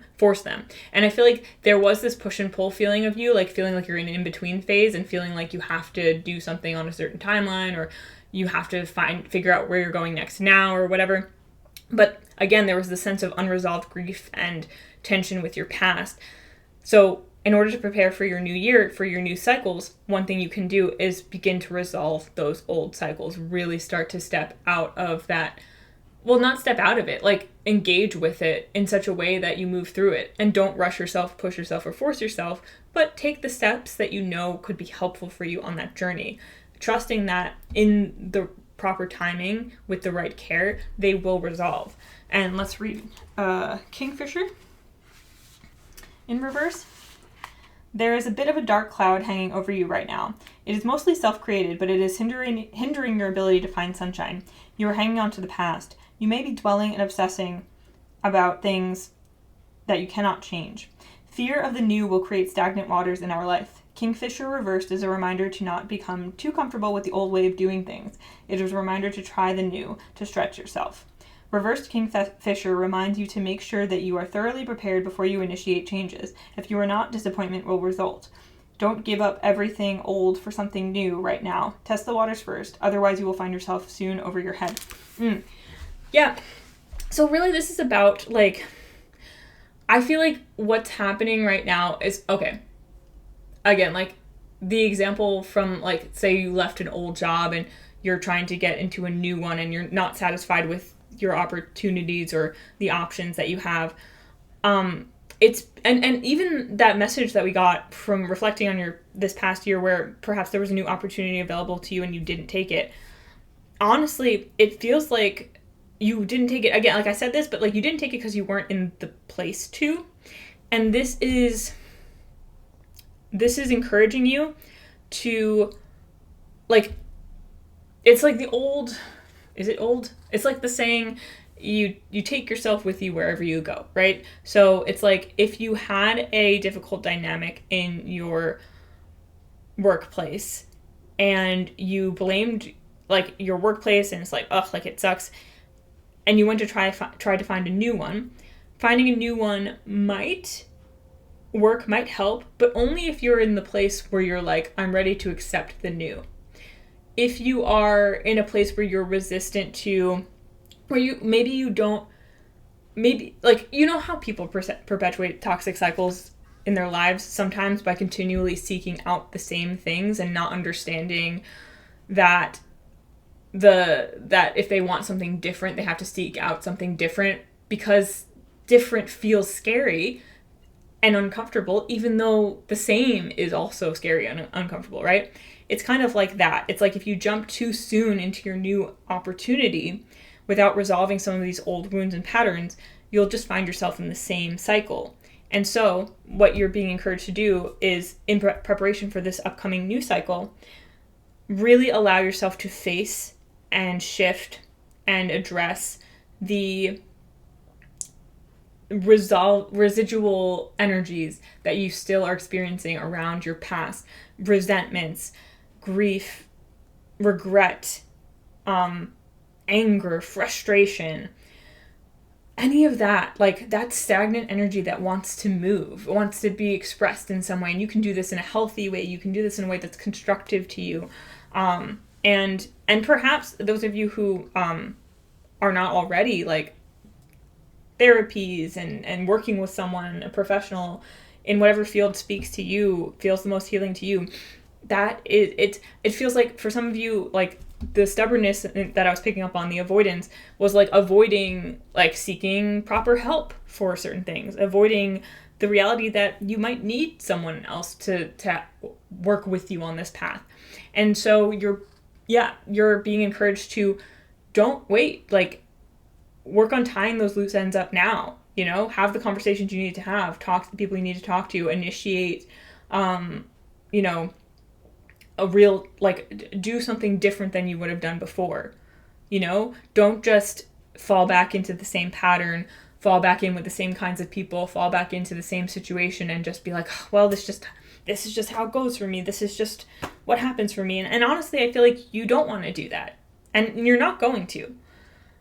But this is a reminder that there are actionable steps that you can take to address these cycles, things that you avoided doing in the past that you're being asked to actually step up and do now for yourself, for your own good, for the good of your future.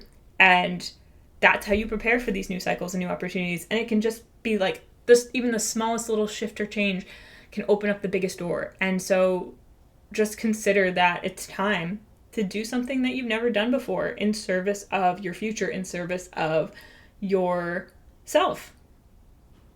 And that will make all the difference. Because honestly, you're in for a very beautiful future that's very different from your past, or at least your recent past. And it's going to be good. And you can trust yourself, and you'll learn to trust yourself in life again. But yeah, I mean, you do have these beautiful new opportunities in store for you, and honestly, you don't have to push them or force them or look for them. You will find them, you will see them, you will know them, as long as you continue to close out and address these old cycles and process the things that you need to process. Yeah, but listen, I feel like your spirit guides really are so proud of you.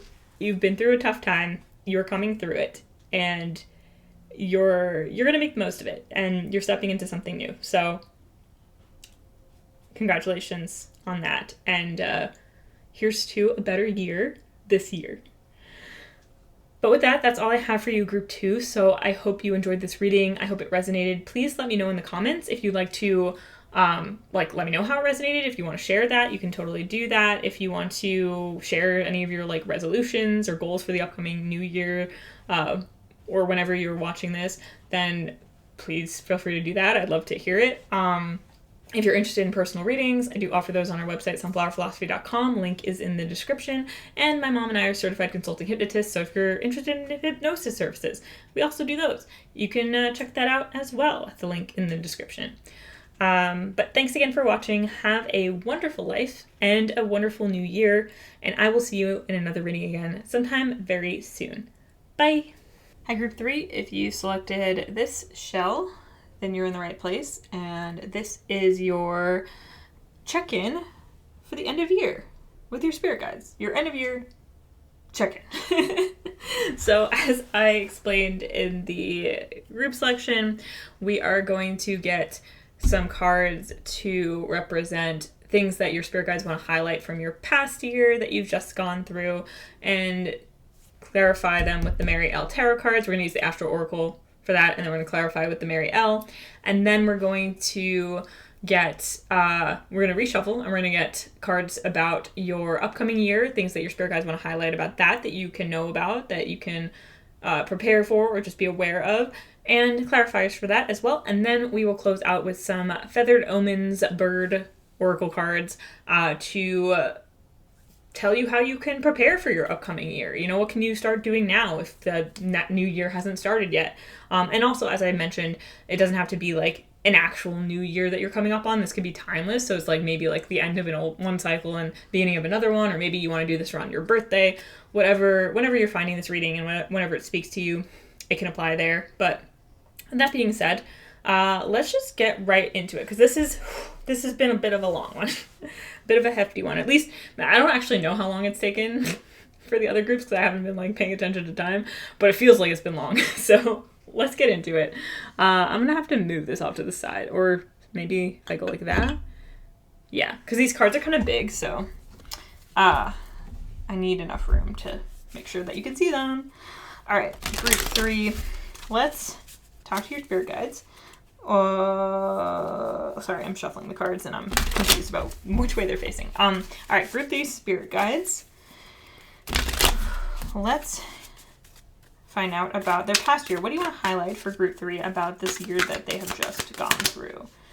What do you want to highlight for group 3 about this year that they've just gone through? What do you want to highlight for group 3? Ooh, that's on the floor. How do we want to orient that? That looks like it's going to be reversed. Third house reversed. Communication. What else do you want to highlight for group 3? What are some highlights from group 3's past year? What do you want to highlight? That's too many cards, but we will take this one. Sixth house reverse. Sustainability. Woo. Group 3 definitely coming in with some different energy than the other groups, especially the one before. Okay, what else do you want to highlight about group 3's year? We have solar flares, number 17 with activate. And we have 40, second house, resources. And then one more card, please. One more thing that you want to highlight. We have seventh house, relationship, number 45. All right, so now with all that, group 3, we are just going to clarify them. So can you clarify this third house in reverse for me, please, for group 3? Can you clarify this third house in reverse? We have the moon and we have nakedness. We have the full weight. Is this upright or reverse? Upright or reverse? Yeah, it's going to be reverse. All right. The Fool in reverse. Interesting. Okay. Communications in reverse. Okay. Let's find out about the sixth house. Can we clarify the sixth house, please, in reverse? The Star. All right. Clarify solar flares, please. Can we clarify solar flares? We have the Five of Swords reversed. That also came out reversed in another group. Can we clarify second house, resources? The Tower. And seventh house, relationship. Ooh, the Hermit. Okay.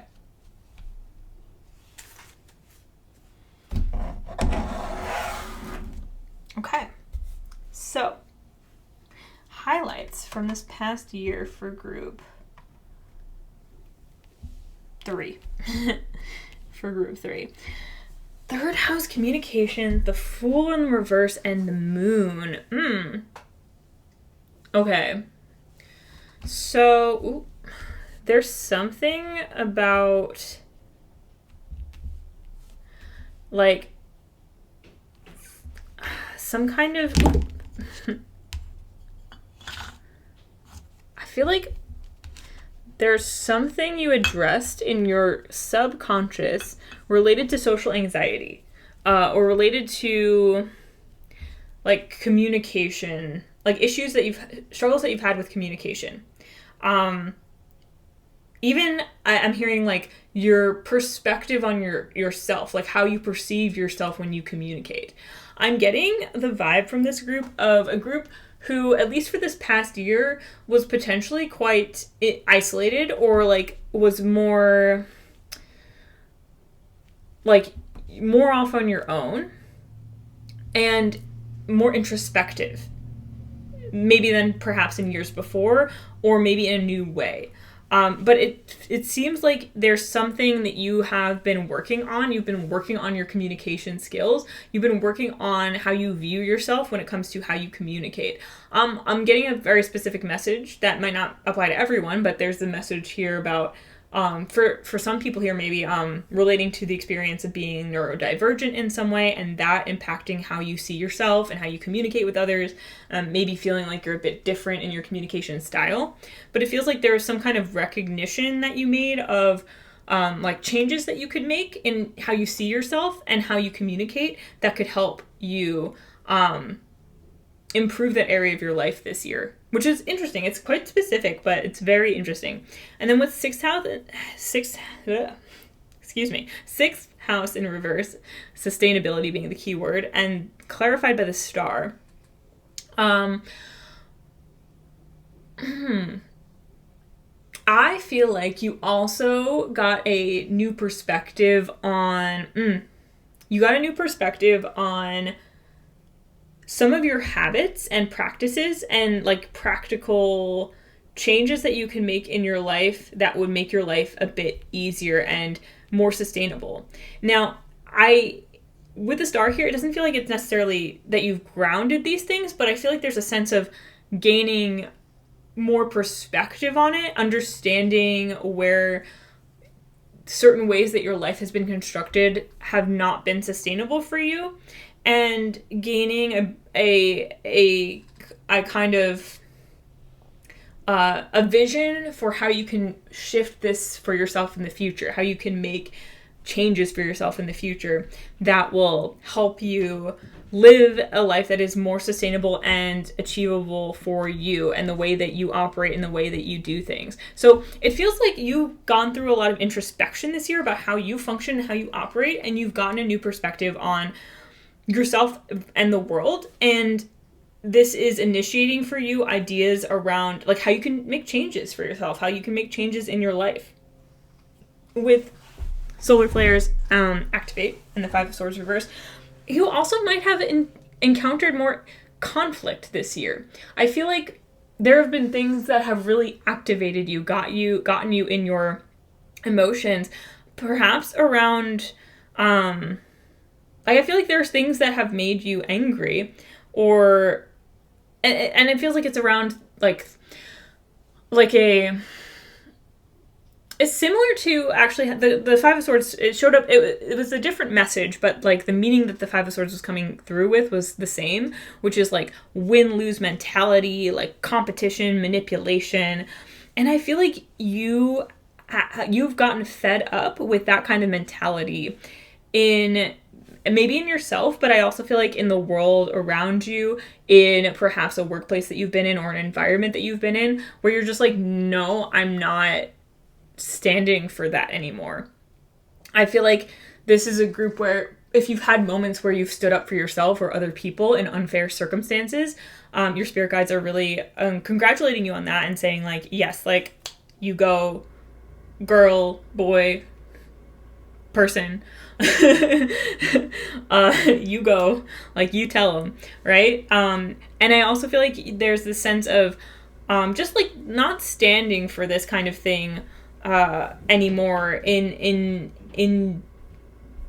general, and in like there's this overall sense that you've been learning how to be more fair to yourself, and in that also being fair and striving for fairness and hoping for fairness and speaking up for fairness in for other people as well.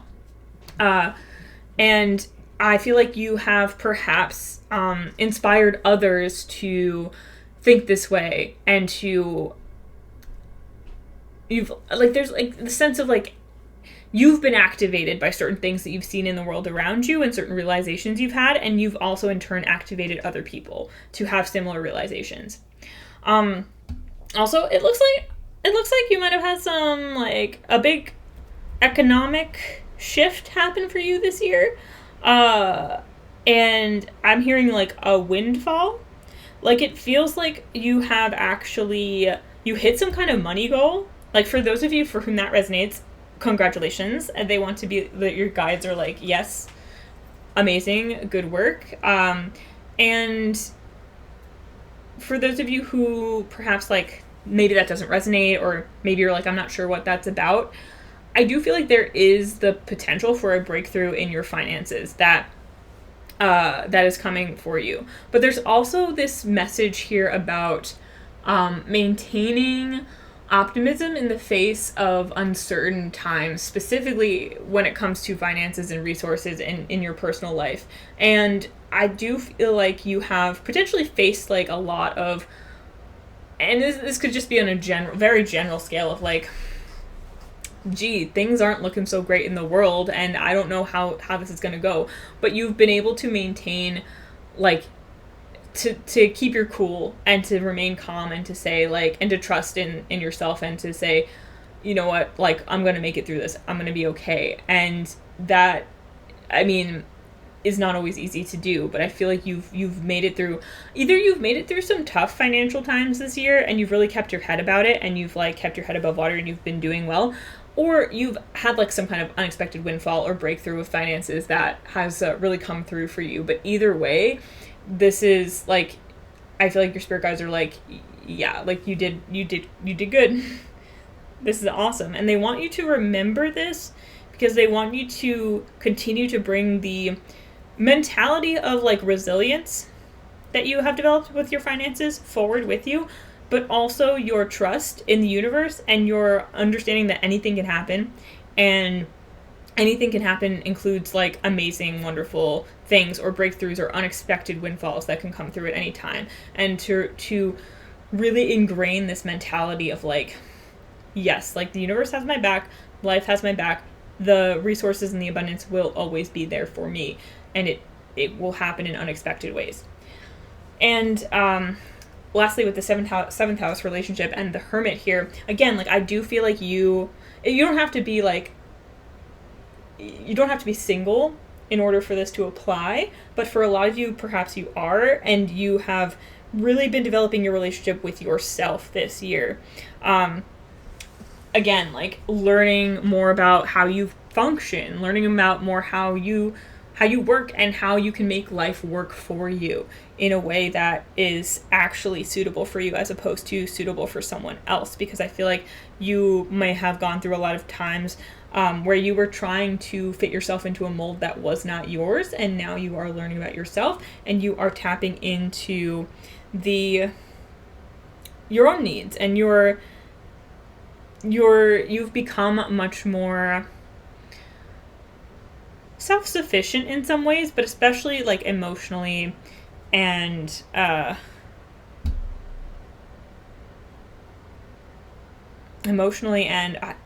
don't know, I lost the word. If it's important, it will come back. But yeah, no, you've really like, it's been a year of introspection for you, of figuring yourself out.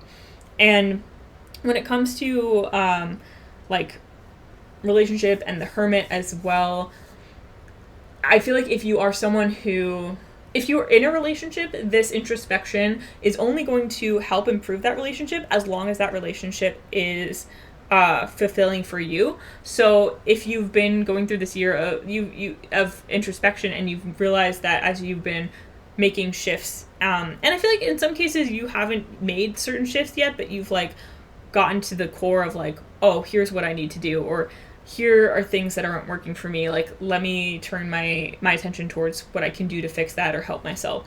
I feel like as you've been doing that is only going to strengthen any relationships in your life that are meant to stay with you. And if a relationship isn't strengthened by that, then it's not meant for you. It's not necessary for you to stay with that person or stay in that situation. And I feel like you are, but I feel like for a lot of you as well, like maybe you were single, maybe you haven't, maybe you're not in a relationship, or maybe you've spent a lot of time alone, even if you have a lot of friends and things like that. And this is preparing you for new relationships, new opportunities as well. If you want to welcome new people into your life in the following years, like you will find that you will welcome new people who are really aligned with the person that you've uncovered yourself to truly be, and the person that you are now prioritizing, I feel, in your life. And that's the vibe that I'm feeling overall, is that you've really made strides at prioritizing yourself. And while I feel like there's still things you haven't implemented fully in your life, or haven't figured out how to implement fully in your life to help your self function in a way, like, more optimally, I feel like you are at least in the mindset of like, oh, okay, I don't have to keep doing things this old way that doesn't work for me. I can find new ways. There's hope. There's a future in which I have a better lifestyle, something that suits me more. And even like the things that like activated you, that were frustrating, like your anger or frustration or activation at those things was a sign of you really coming back online to, oh no, this is what I want, this is what I don't want, and like really starting to understand where your boundaries lie and acting on that and starting to set that up for yourself, and to be realistic with yourself about like, hey, I need to stand up for myself more, or I need to, speak my mind, speak up. I'm not going to tolerate this. And that's what I'm feeling like. You came into, I feel like you came into your own this year, and I'm not going to lie, from this group, I'm getting a very like heady, kind of like logical, I'm feeling Aquarius, Virgo, like those are kind of two different energies, but like in a way that they're combined in this reading. Well, I guess that makes sense with the Star and the Hermit. But like, so, like someone who once something comes to your attention and you realize the logical and rational like value of something. So like for example, like I just feel like you're a group where you're not going to change the way you do things if you don't understand why it's logical and rational and like helpful. But if you are enlightened to the fact that some of your logic has been faulty or built on faulty foundations, once that like surfaces for you and you realize that and you're like, oh no, like I was operating from these assumptions, but like I've realized those assumptions are unfounded or are unhelpful or not aligned with where I want to go, it's not going to get me where I want to go. You're someone who can like shift and be like, okay, cool, then I'll change what I'm doing. I'll change the way I'm thinking. And I feel like you've had several breakthroughs this year that have allowed you to make that shift out of logic that was faulty or not sound or just not aligned. And I feel like you're the kind of person who, once you make that shift, you don't overthink it. You're just like, okay, no, yeah, totally makes sense. All right, moving on. Let's go down this path now. And so you've just come to a deeper understanding of yourself, and through that new information, you are well on your way to making the shifts that you need to make to improve your life for yourself, and I feel like make life easier for you in some way. Very interesting, group 3. So I'm going to now shift to what you can expect in the upcoming year, or rather what your spirit guides want to highlight for you about the upcoming year that you are about to have. So I'm just going to reshuffle these cards and get to those messages. All right. So moving on to group 3's year ahead. What do you want to highlight for group 3 about their year ahead, please? Spirit guides, group 3 spirit guides, please. What do you want to highlight about group 3's year ahead, please? What do you want to highlight about group 3's year ahead?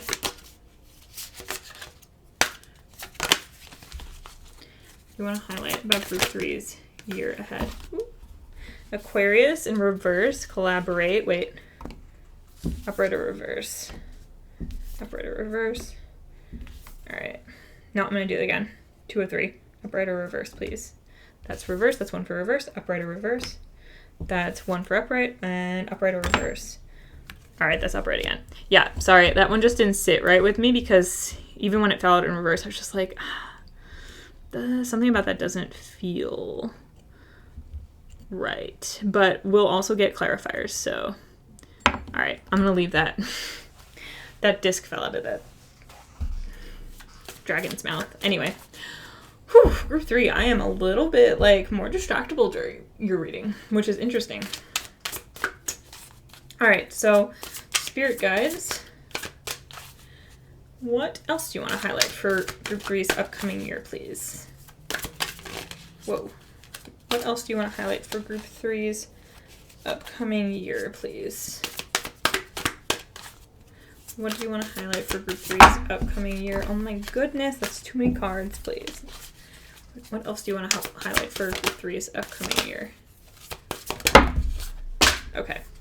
We have Leo with Shine. We have Descendant, Invitation. And we have 2 cards that fell on the floor. We have North Node with Future and 5th House with Passion. Okay. All right. Group 3. Now let's just get your clarifiers. But already, it's looking quite different from this past year. Or it's definitely building on it. Okay. Can we clarify Leo with Shine? We have 7 of Wands and 8 of Swords reversed, actually. Yeah, let's... I just heard, coming out of my cage and I've been doing just fine. Mr. Brightside. We'll get to that. We'll talk about it. All right, clarify Descendant, please. Clarify Descendant, please. Clarify...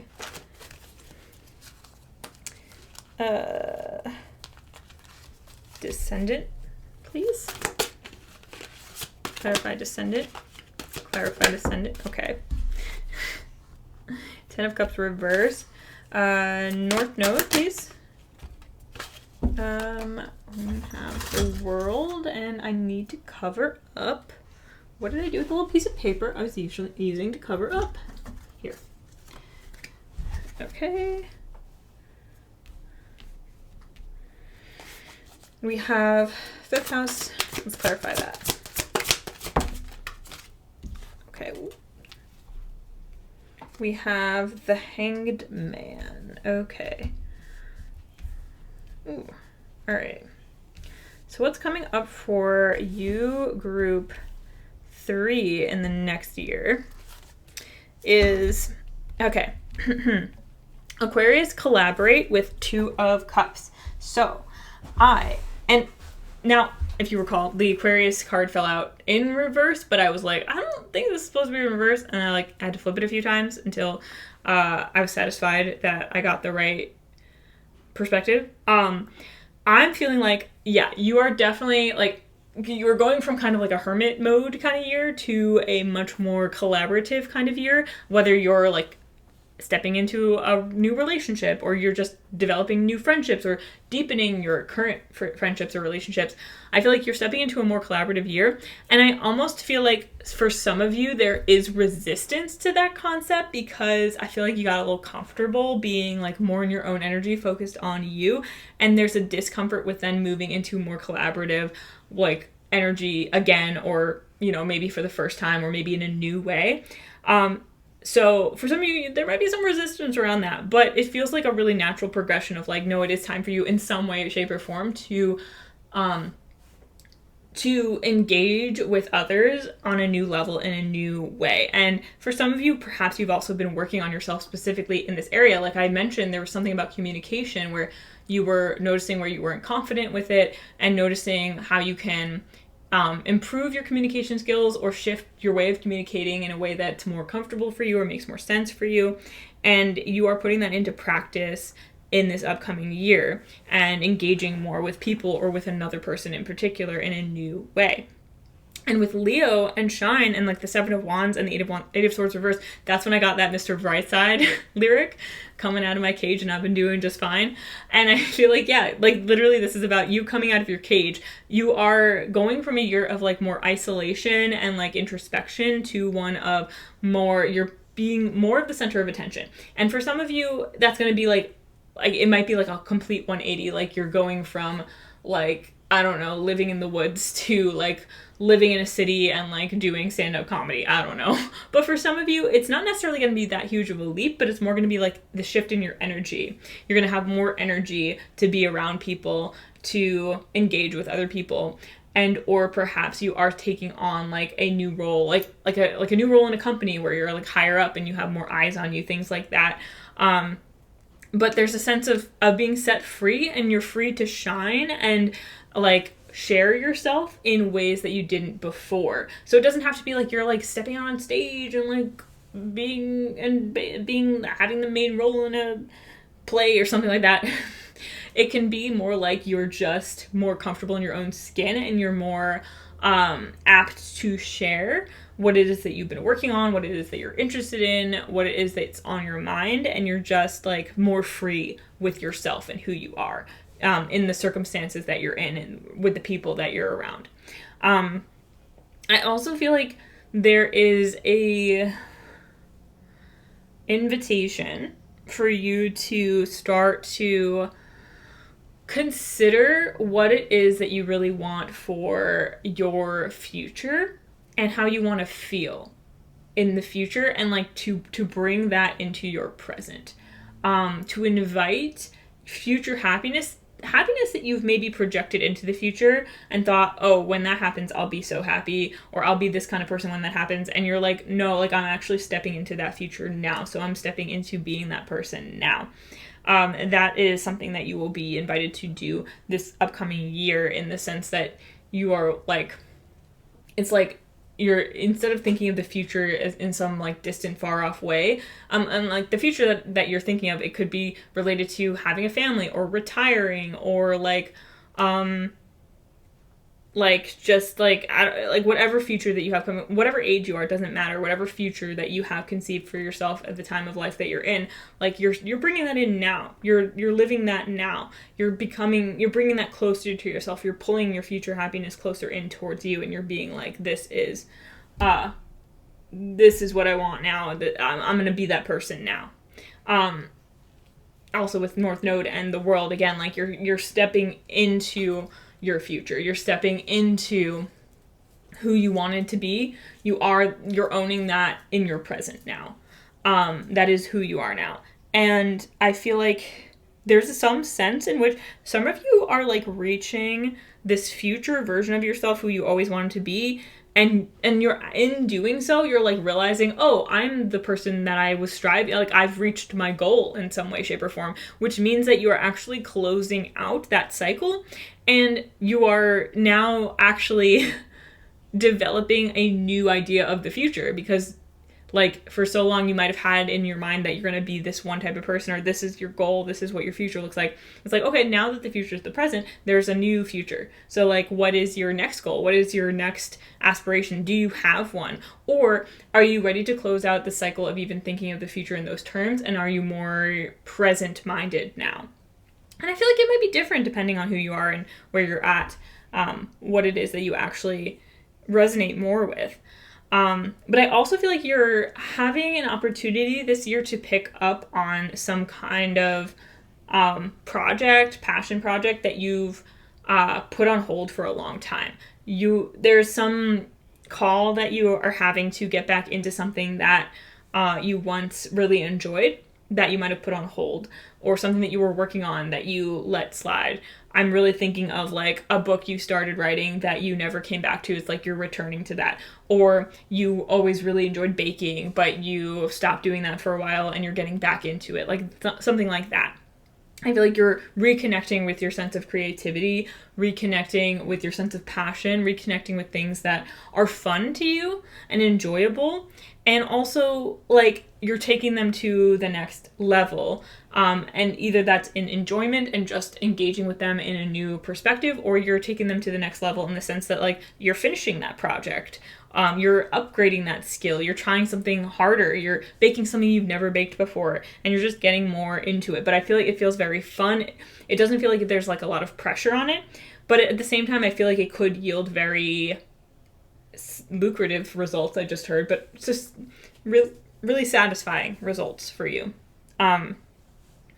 Yeah, so there's this sense of like from this year of introspection that you've been in, you're stepping more out into the world again, and you're engaging more with people. You're being more like just out there. You're putting yourself out there more. You're stepping into the person that you planned to be. You're being that person now, right? And I kind of said that in your the previous part of this reading, that you had ideas for how you could shift certain things in your life, how you could make your life more sustainable and more for you, how you can make some changes in your communication styles and things like that. This is you implementing that. This is you being that person. This is you actually grounding that in your reality, and also grounding, no longer putting off a sense of happiness that you had projected into the future, a sense of satisfaction with your life that you projected into the future. You're like, nah, that's me now. I am that person. And you're either realizing that and being like, wow, that snuck up on me, I didn't even realize, or you're just deciding it. And you're just being like, nah, okay, like, I'm just going to be that. I'm just going to be that. What if I just decided to be that? Overall, I just had this overall feeling of satisfaction, this overall feeling of like confidence, and there's a little bit of nerves, there's a little bit of uncertainty, but it's most of all like more or less very straightforward. Just like you're just like you're just setting yourself free, and you're just doing what you want to do, and it feels really good. Cool. Okay.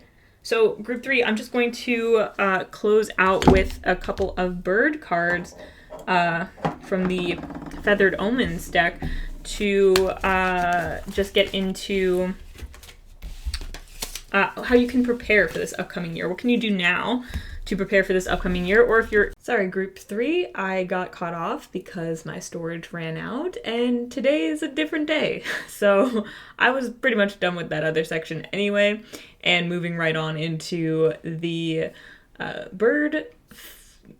Feathered Omens oracle cards to give you messages for how you can prepare for your upcoming year, or if you're already in that year, how you can prepare for the rest of that year.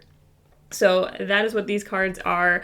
I did already pull them yesterday, so good news. I don't have to shuffle cards for you. They're already here. So we're just gonna jump right back into it. I mean, for you, it's been no time, but for me, it's been a day. So let's finish you up, group 3. Let's find out how you can prepare for this upcoming year. So the first card we got is Dove, New Cycles of Opportunities, which is a card that came out for another group as well, and it's the perfect card for a new year type of reading. Your second card is Peacock, Protection and Resurrection. And your third card is Nesting, Promise and Hope. So a few things coming to me, first of all, is just... First and foremost, I feel like New Cycles of Opportunities is just letting you know that yes, indeed, this upcoming year will be different than your previous year. And things that you were building on and working on in your previous year are going to come to fruition, or going to shift your life in unexpected ways in this upcoming year, which makes total sense based on the messages that we got in your main reading. And with this, I feel like it's honestly just like giving you the opportunity to be open to the new, like to really reset and refresh your perspective and your energy before the new year is upon you, or for the rest of the new year.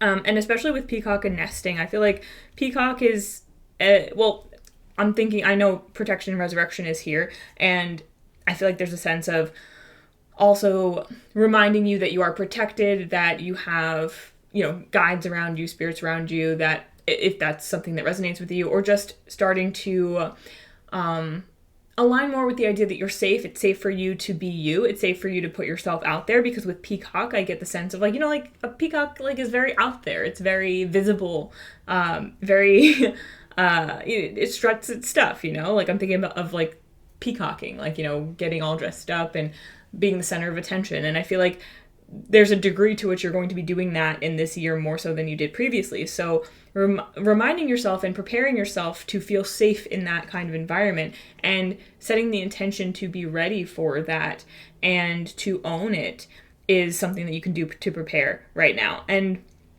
also, maybe you want to, this is very specific coming through, but make plans like for yourself when it comes to, especially if you're someone who you are like not used to being in social situations and you're kind of coming out of your shell this year more, and you've got more things that you have to engage with and maybe you're not so comfortable with it. For those of you who still feel like uncomfortable in social situations but know that you're going to have to engage more in this upcoming year, setting up a game plan for yourself to help get you through so that you feel less overwhelmed. Like, what are some ways, what are some strategies that you can have to prepare your energy? Perhaps you wear certain jewelry when you go out that helps you feel protected. Perhaps you wear a certain jacket or something like that. Perhaps you have a meditation ritual or a visualization ritual, like, imagining that you're in a safe, protective bubble. Things like that. Things that can assist you in your journey of venturing out of your comfort zone or venturing into territory you haven't been in a while, if you've really been in that hermit mode this past year. And just setting up also intentions for how you want to go about, like, what are the most, I guess, anxiety-inducing parts of social interactions or being the center of attention or being out and about for you. If you can identify those and then come up with strategies to lessen your stress around those things. Like, for example, if you find that you're overwhelmed at an event and you need to step outside, like, is there a certain excuse that you want to make that's easier than just saying, hey, I'm like feeling really anxious?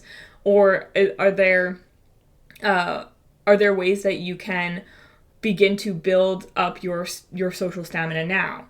And this is just one example. Obviously, I don't think all of you are going to be like suddenly the like center of attention. I feel like the way that you're putting yourself out there is going to be different for everyone. And maybe for some of you, it's more like putting yourself out there on social media more, or putting yourself out there in specifically a work setting in some way. But again, regardless of what it is, there are strategies that you can start to put in place now that can help ease you through that transition, and you'll get more comfortable and more at ease with whatever it is that you're doing as time goes on.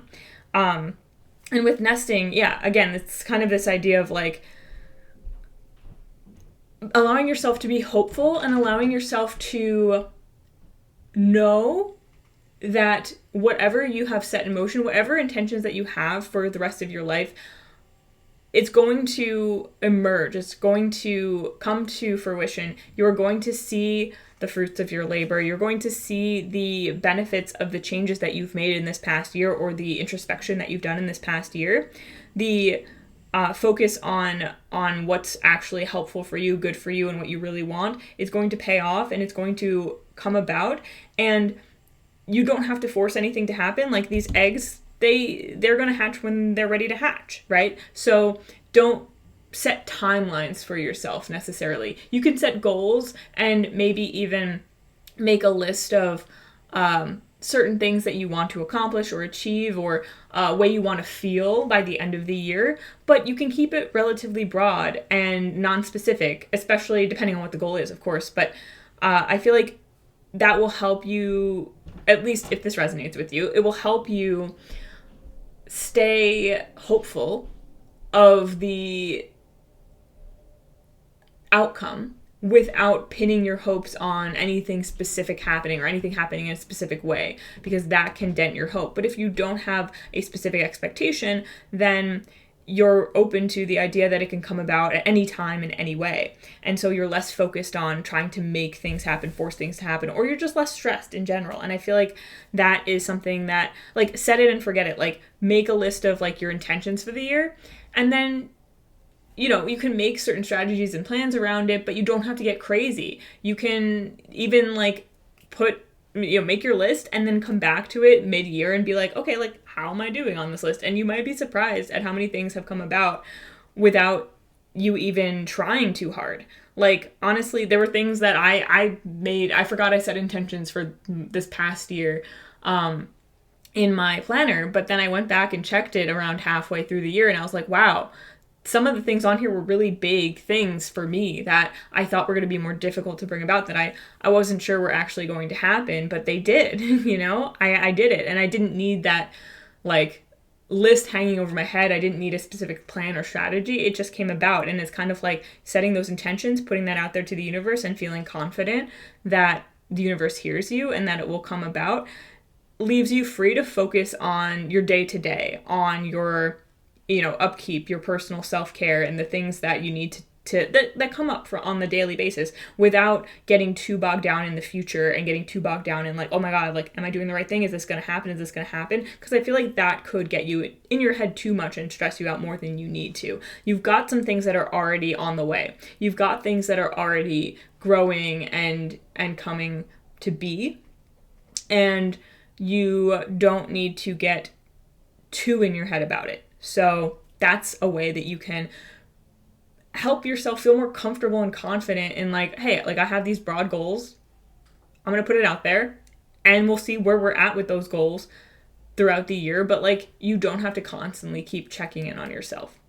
And on your goals and on the universe. And it's like, is it happening? Like, yeah, this is really, like, honestly, for you, a manifestation practice. It's like making a little list, like, in this year I would like, and then seeing how things happen. And then you might find by the end of the year, things that did come to fruition, you're surprised at how they actually happened. And things that didn't, if there's anything that doesn't, you might actually be like, you know what, that's actually for the best. Or, you know what, that makes sense. Or you feel like maybe next year is the year for that thing, you know, and you'll realize how timing is working on your side. So play around with that.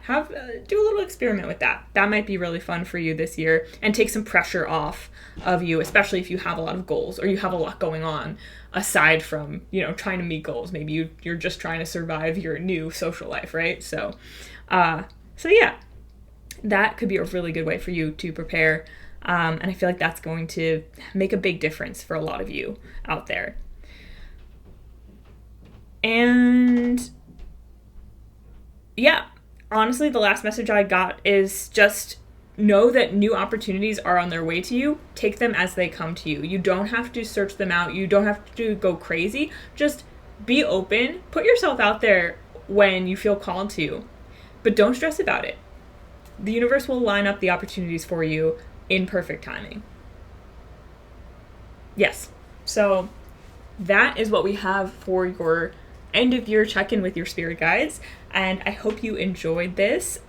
Please feel free to like, comment, subscribe. I would love to hear, first of all, like, how this past year went for you, and also if you have any resolutions for this upcoming year. If you want to add those in a comment, if you want to share them, I would be so curious to know, like, what are some of your goals? What are some of your aspirations that you're excited about this year?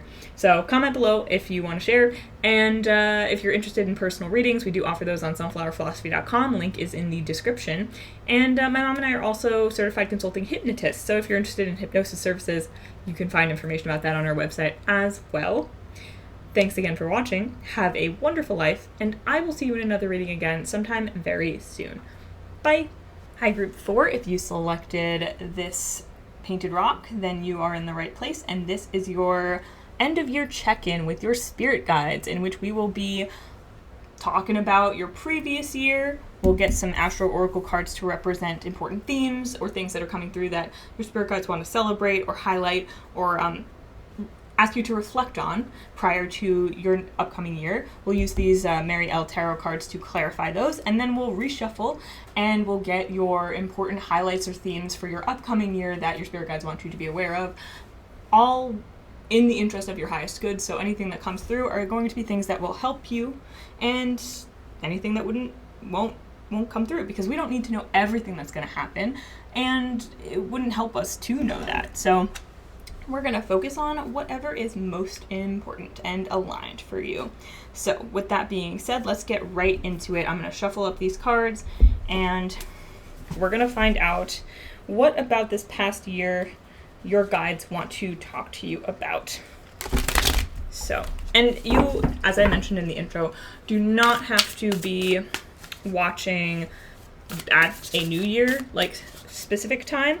It could be your birthday. That could be like your personal new year, or it could be at a time when you just feel like you were called to this reading. It's like the end of a cycle for you, the end of something important.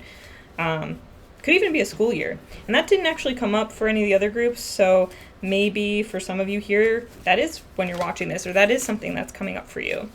That's important. So let's see. Oh my gosh, these cards are all flipped around.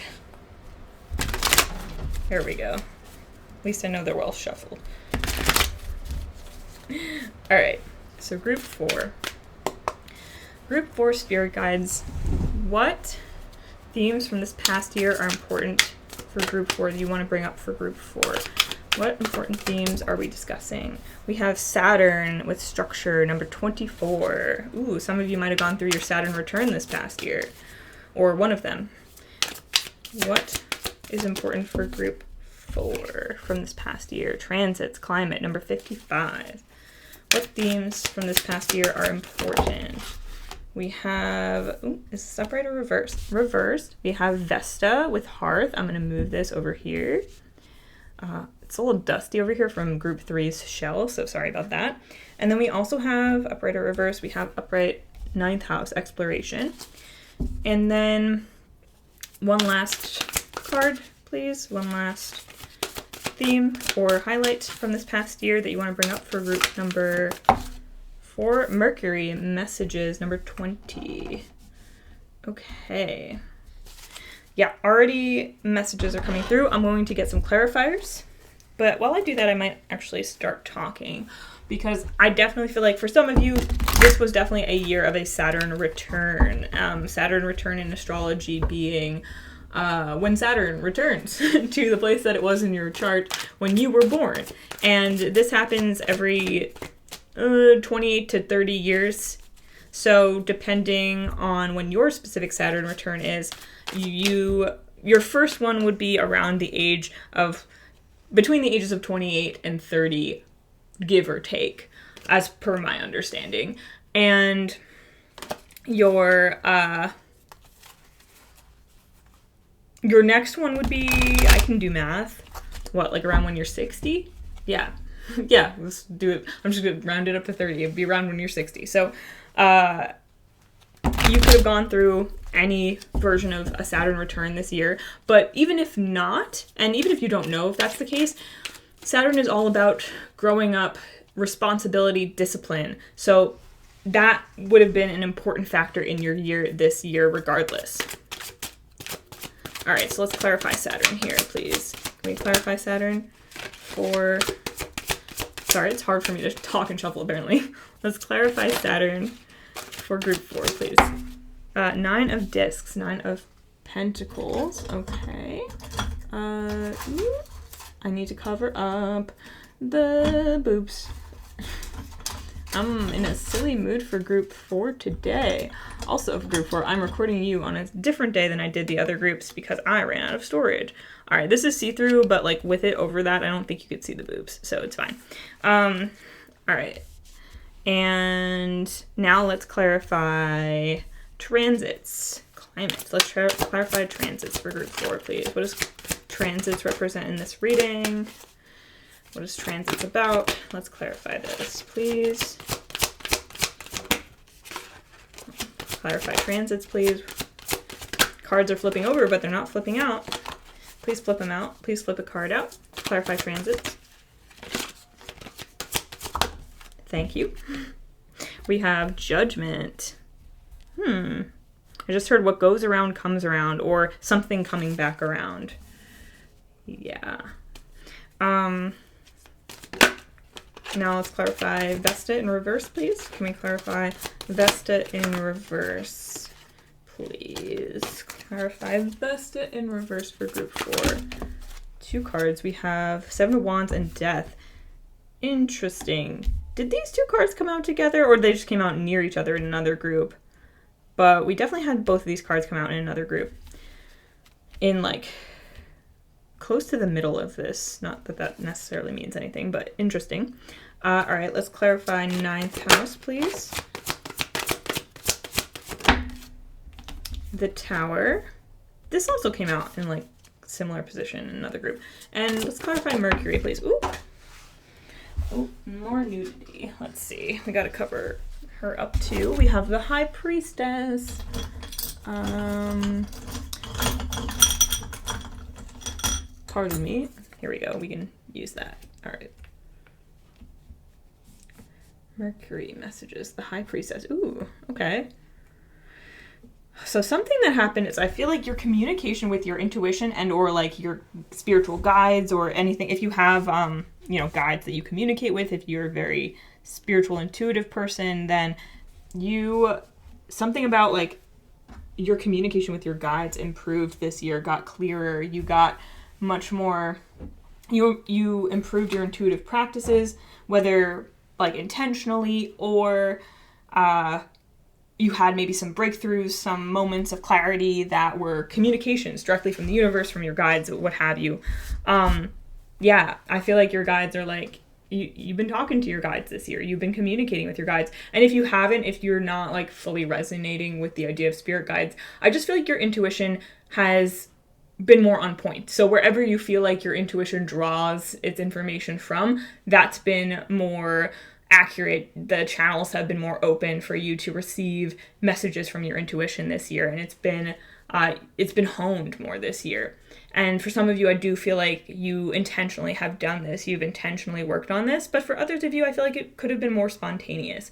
But as I was saying in the beginning with Saturn structure, there is some way in which you have really been working on discipline and creating structure in your life, especially around health and wealth. That's what I'm feeling, like personal finances, self-worth, and physical health.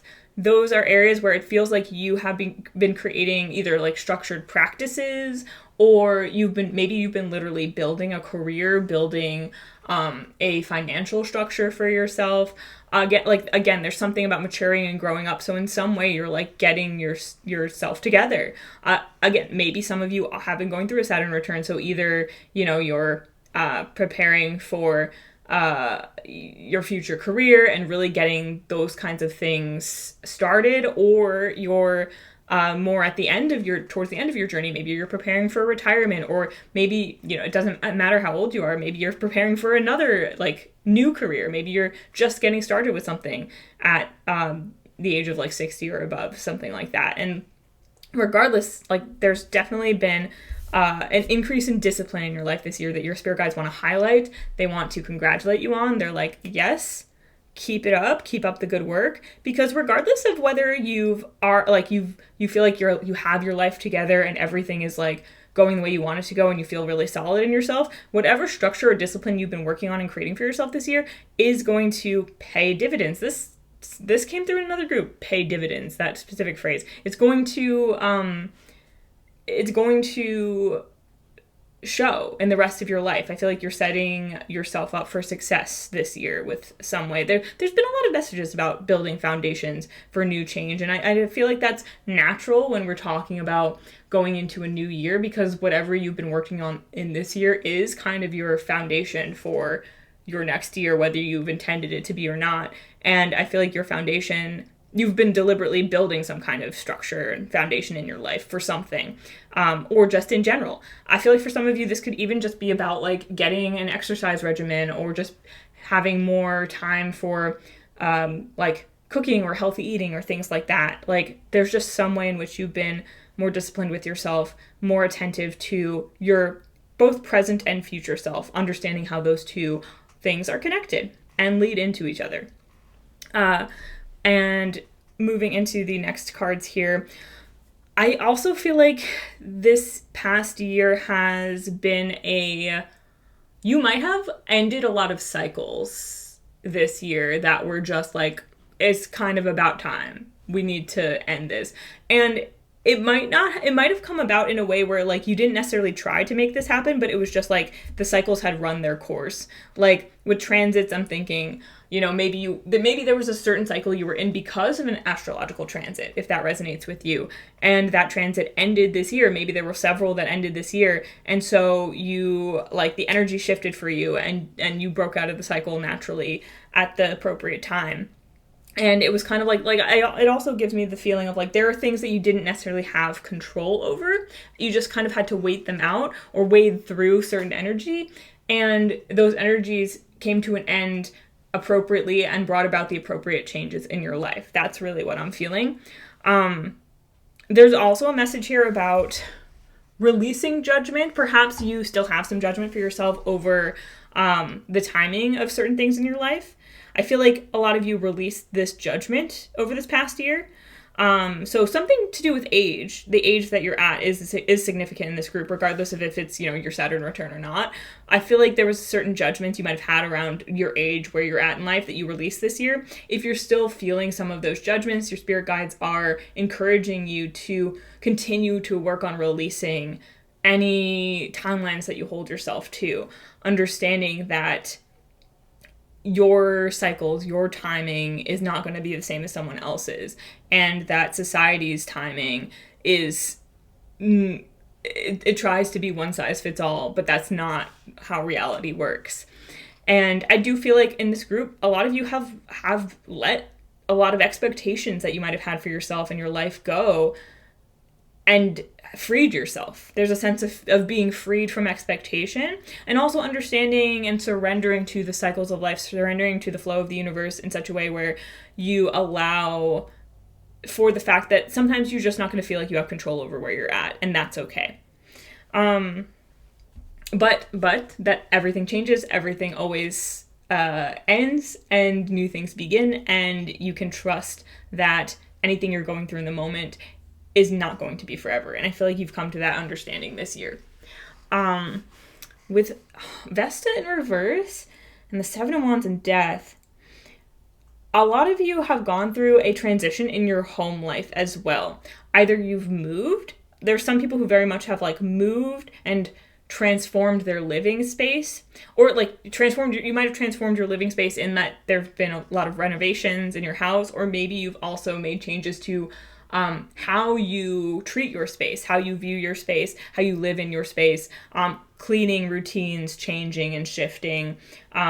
Things like that can seem so small, but can make such a huge difference in how you experience your life and your home space. And so I feel like that's been a really important theme for you this year. I just heard turning your home upside down. So some of you have perhaps done a lot of cleaning, or deep cleaning, a renovation, or again, for some of you, you have moved out, you have transformed your life in the sense that you've literally transformed where it is that you occupy.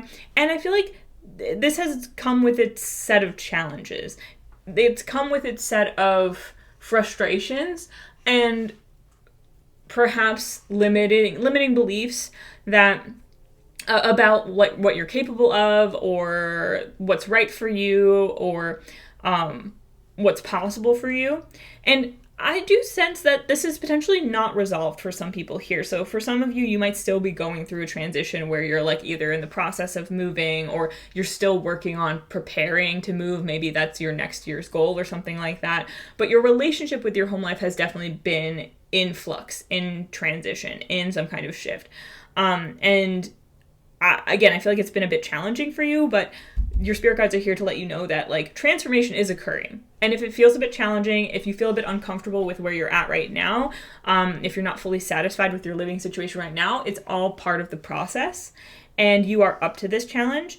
And keep your eyes on the prize, all right? Keep your eyes on the prize. This is one of those things where it's like you are going to get the living situation that you want, but you have to be patient with the process, because the living situation that you want, it just feels like it's different than what you have. And, for some of you, maybe you've already changed that situation. Maybe you have moved, but you're still figuring out if you like the area that you're in, and maybe you haven't fully settled yet, maybe you haven't fully unpacked. Like there's just a sense of unfinished business around your home life that, again, it's part of a larger transformation. And if it's taking a long time, it's because it's a big one. It's a big one. And it should take some time. You know, you want to take your time settling into a new situation. It's going to take some time for the energy to solidify. Let it happen. Let it be in flux. Allow yourself the time to decompress as well from any like strenuous moves that you've had to do, or emotional times when you've had to, you know, maybe frustrations that you've had to deal with in transition. Regardless, it's going to work out. But like any transformation, there can be challenging moments and obstacles for you to overcome. You're doing great. You are going to be happy with the result. When it comes to 9th house and the tower, yeah, there's definitely some kind of groundbreaking change that you've made this year.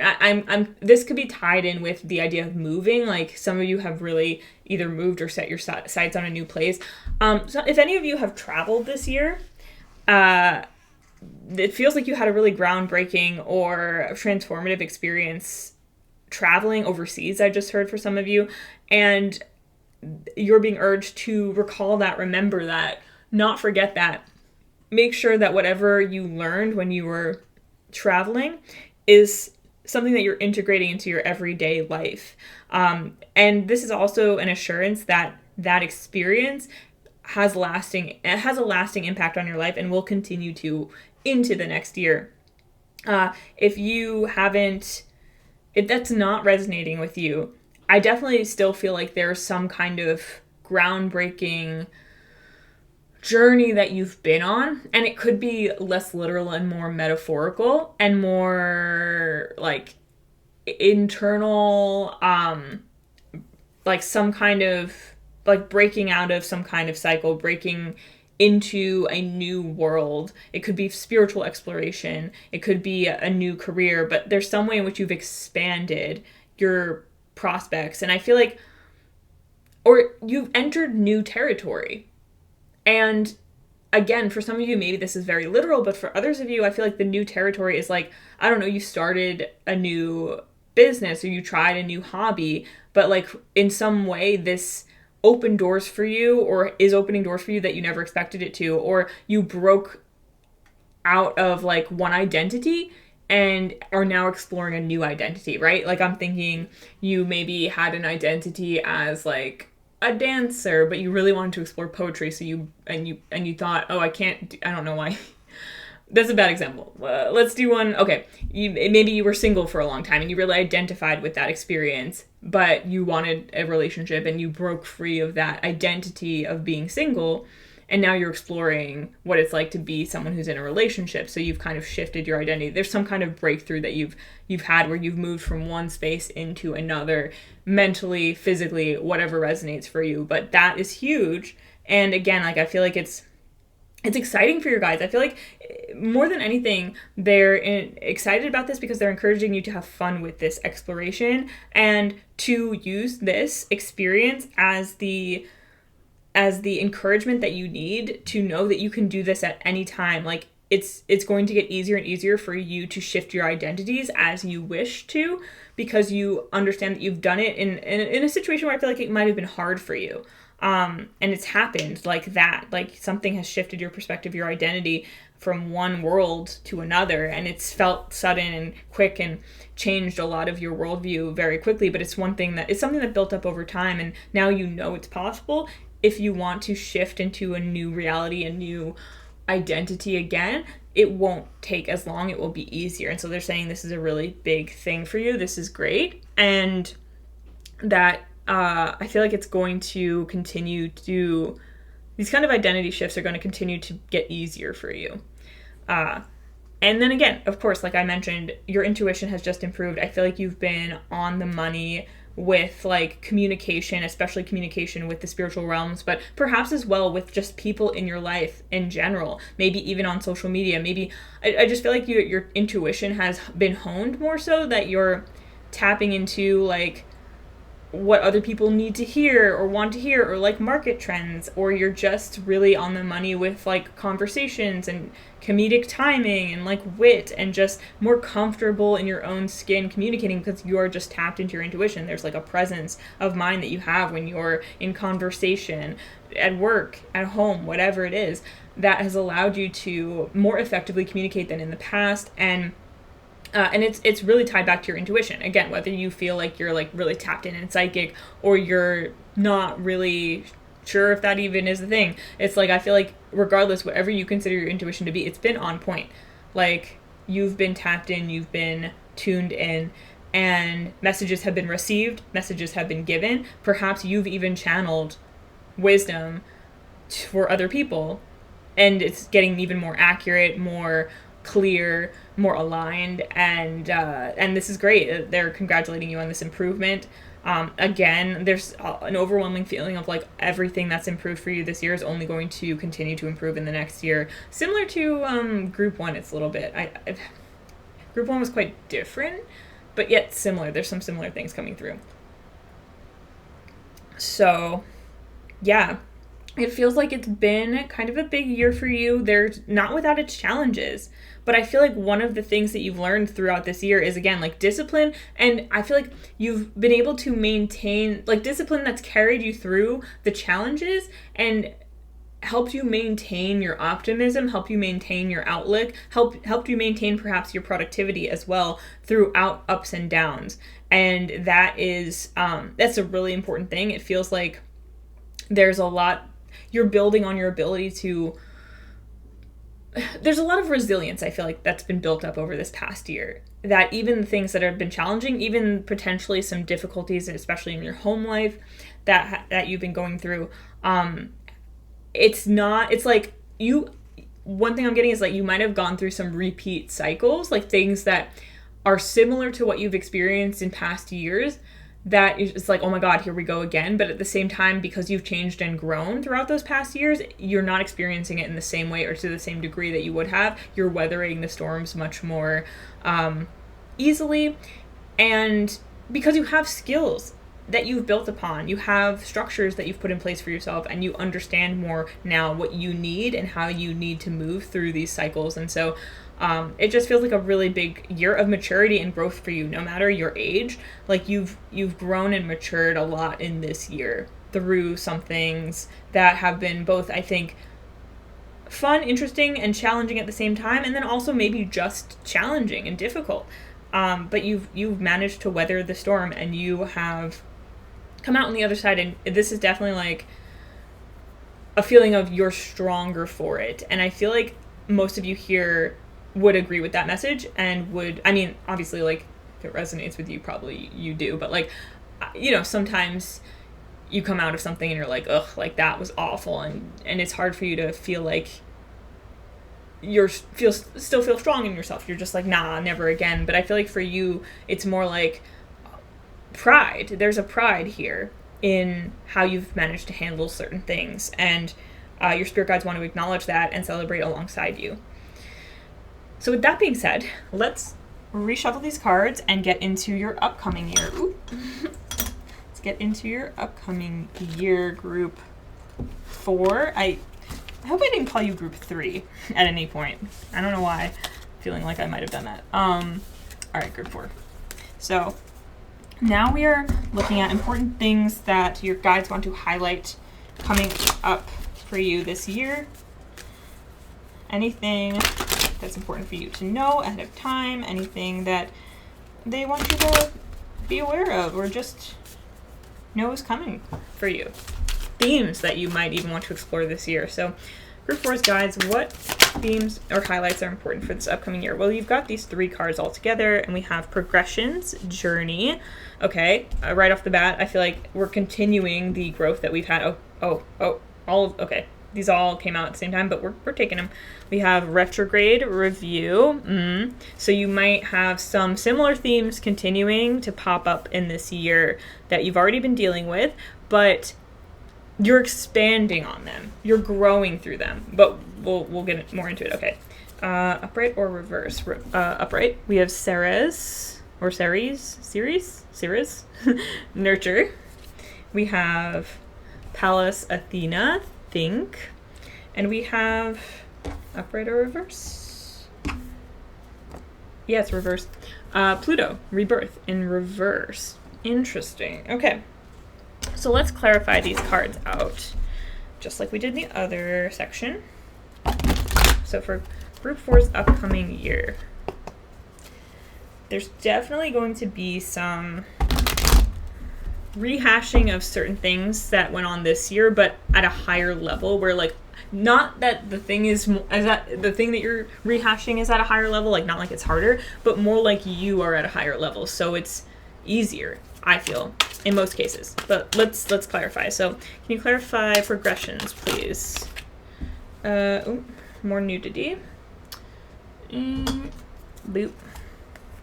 Let's just Page of Swords reverse and Seven of Pentacles. Okay, or Seven of Discs, as it's called in this deck. All right, can we please clarify retrograde? Page of Discs. Okay. Let's clarify Ceres, please. Whoop. Okay. We have Seven of Wands reversed. Okay. Ah, nice. Some of the challenges are easing up for you, for sure. Pallas Athena, let's clarify.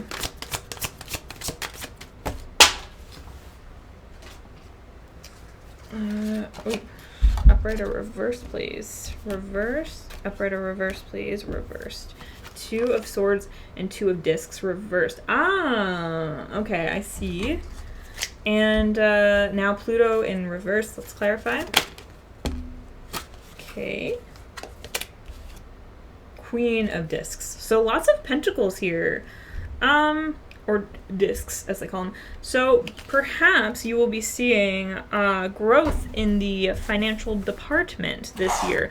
But with that being said, I do feel like you're still in the middle of a journey. I just heard The Middle by Jimmy Eat World in my head. It just takes some time, little girl, you're in the middle of the ride. So I feel like some things that are going to come to fruition in this year, it might take all year for certain things to come about, or like you're building on a journey, but you're still in the middle of it. So it's not like you're going to hit this new year and see like instant results. I mean, in some cases, in some things you might, but I feel like long-term goals are still long-term goals. And maybe you already know this. Maybe you have some goals that you know are going to take more than just this year to get off the ground, but you are going to see progress. You are going to see things beginning to take root. But there's definitely a message here about patience and about acknowledging, like, patience with yourself in the sense that you know that you don't have all the answers. Oops, sorry, I shook the camera. You don't have all the answers, and you don't need to have all the answers yet.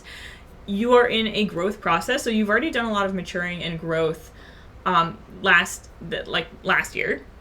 You're going to continue to do more maturing and growth, but you're in a new arena now. You're on a new level, so it's going to be a bit different, but yet it's also going to be building on what you've already set up for yourself. So you have a good foundation, you have a good structure, continue with that, but be patient with the results as they show themselves, and be patient with yourself. Like, again, like, I feel like with this Page of Swords reverse, like, it's you being open to the fact that you don't know everything and that you are learning. And so it's like going easier on yourself, being patient with yourself and being patient with the process. Trust the process. Retrograde review, there are definitely things that you're going to notice improvement in how you handle certain things that once gave you difficulty. But also, I feel like you're going to, it's like not just like, oh, I'm going to be going through this hard thing again and it's going to suck, and it's more like you might go through similar things that you went through last year, but you won't, in some cases you might not notice, because it's almost like you're a brand new person experiencing the same thing, and so you won't experience it in the same way, and you might not even really think of it in the same way. So I'm trying to think of, like, what's a good example? Okay, well, since time of recording, we're going into the holiday season. We're in the holiday season. For example, if you experienced, like traditionally have experienced holidays as stressful affairs. Maybe people are always arguing, or you just have a lot on your plate, a lot going on, and so maybe you dread the holidays. You An example of this would be like you have really done a lot of work on yourself in terms of how you handle stress and your boundaries around things that you will do and won't do during the holiday season, and also maybe your relationships with other people in your family and just like letting certain things go. So in this new year, you would experience the holiday season completely differently, where like maybe some similar things come up and happen, but you just don't react in the same way. You just don't see it in the same way. It doesn't bother you the same way it once did. And so you end up having a much more calm and relaxed time because you yourself have made that a priority, and you have your tools in place, you have your practices, you have your new perspective. It's like you're coming into this as like a brand new person. So even though it's the same story in some cases, it's actually not the same story for you. Like things that you once saw one way, you now see them differently. Things you experienced one way, you experience differently. And you're going to have the opportunity to, in some cases, you might not even notice, like I said, that you're going through the same thing. In other cases, you'll notice, but you'll be really proud of yourself because you'll realize how much less stressful it is or frustrating it is. And it's almost like the thing isn't even an issue for you anymore in some cases. And I also feel like you are going to be more gentle with yourself in general through challenges. Like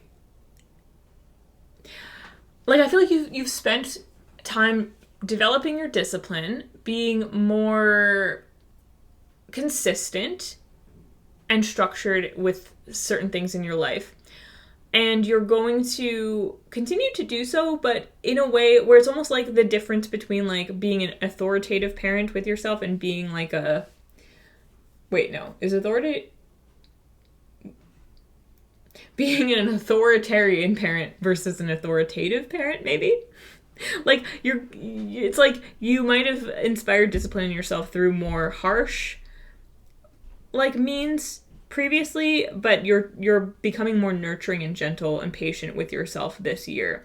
But also, I feel like there might be an emphasis on recovery time. So like if you go through a time period where it's a bit stressful, or you have a certain like deadline you're trying to meet, you have a certain activity that's like a lot on your body or your mind or whatever, there's more emphasis on you like actually taking the time to recover from those kinds of challenging times, like really put in the self-care, because you have learned the value of like, if I actually take the time to really rest and take care of myself, like not only is that the like gentle loving thing for me to do, but it also gets me back on my feet like sooner and helps me do better work, helps me be more productive in the long run, just like helps me enjoy life in the long run. And you're prioritizing that more, like your health and everything. You're taking care of yourself and your health much more thoughtfully, especially when you know, and I feel like I'm also getting the message about like pre-measures. Like when you know that a difficult or stressful thing is coming up, you prepare for it. You prepare, like it's like when you know you gotta wake up early in the morning, so the night before you like lay out all of your stuff and you have all your stuff ready to go. And so it's like the past you is taking care of future you, and that feels like something that you are implementing this year or being encouraged to implement, that is going to be really helpful, and it's going to really add a lot to your existing structure that you have in your life. So taking that discipline to the next level, if this is something that you don't already do. Because I do feel like you are going to be facing more challenges this year, but it feels like challenges of your choosing, if I'm being honest. Like, I feel like there are things that, like, you want to accomplish and want to do that might be challenging to you, but, like, you want this. You're asking for this. This is something that I feel like with the faith that you've gained in yourself from potentially difficult things that you've made your way through in the past several years, you are more confident in your ability to take on challenges, and so you choose your own challenges now. You're like, yeah,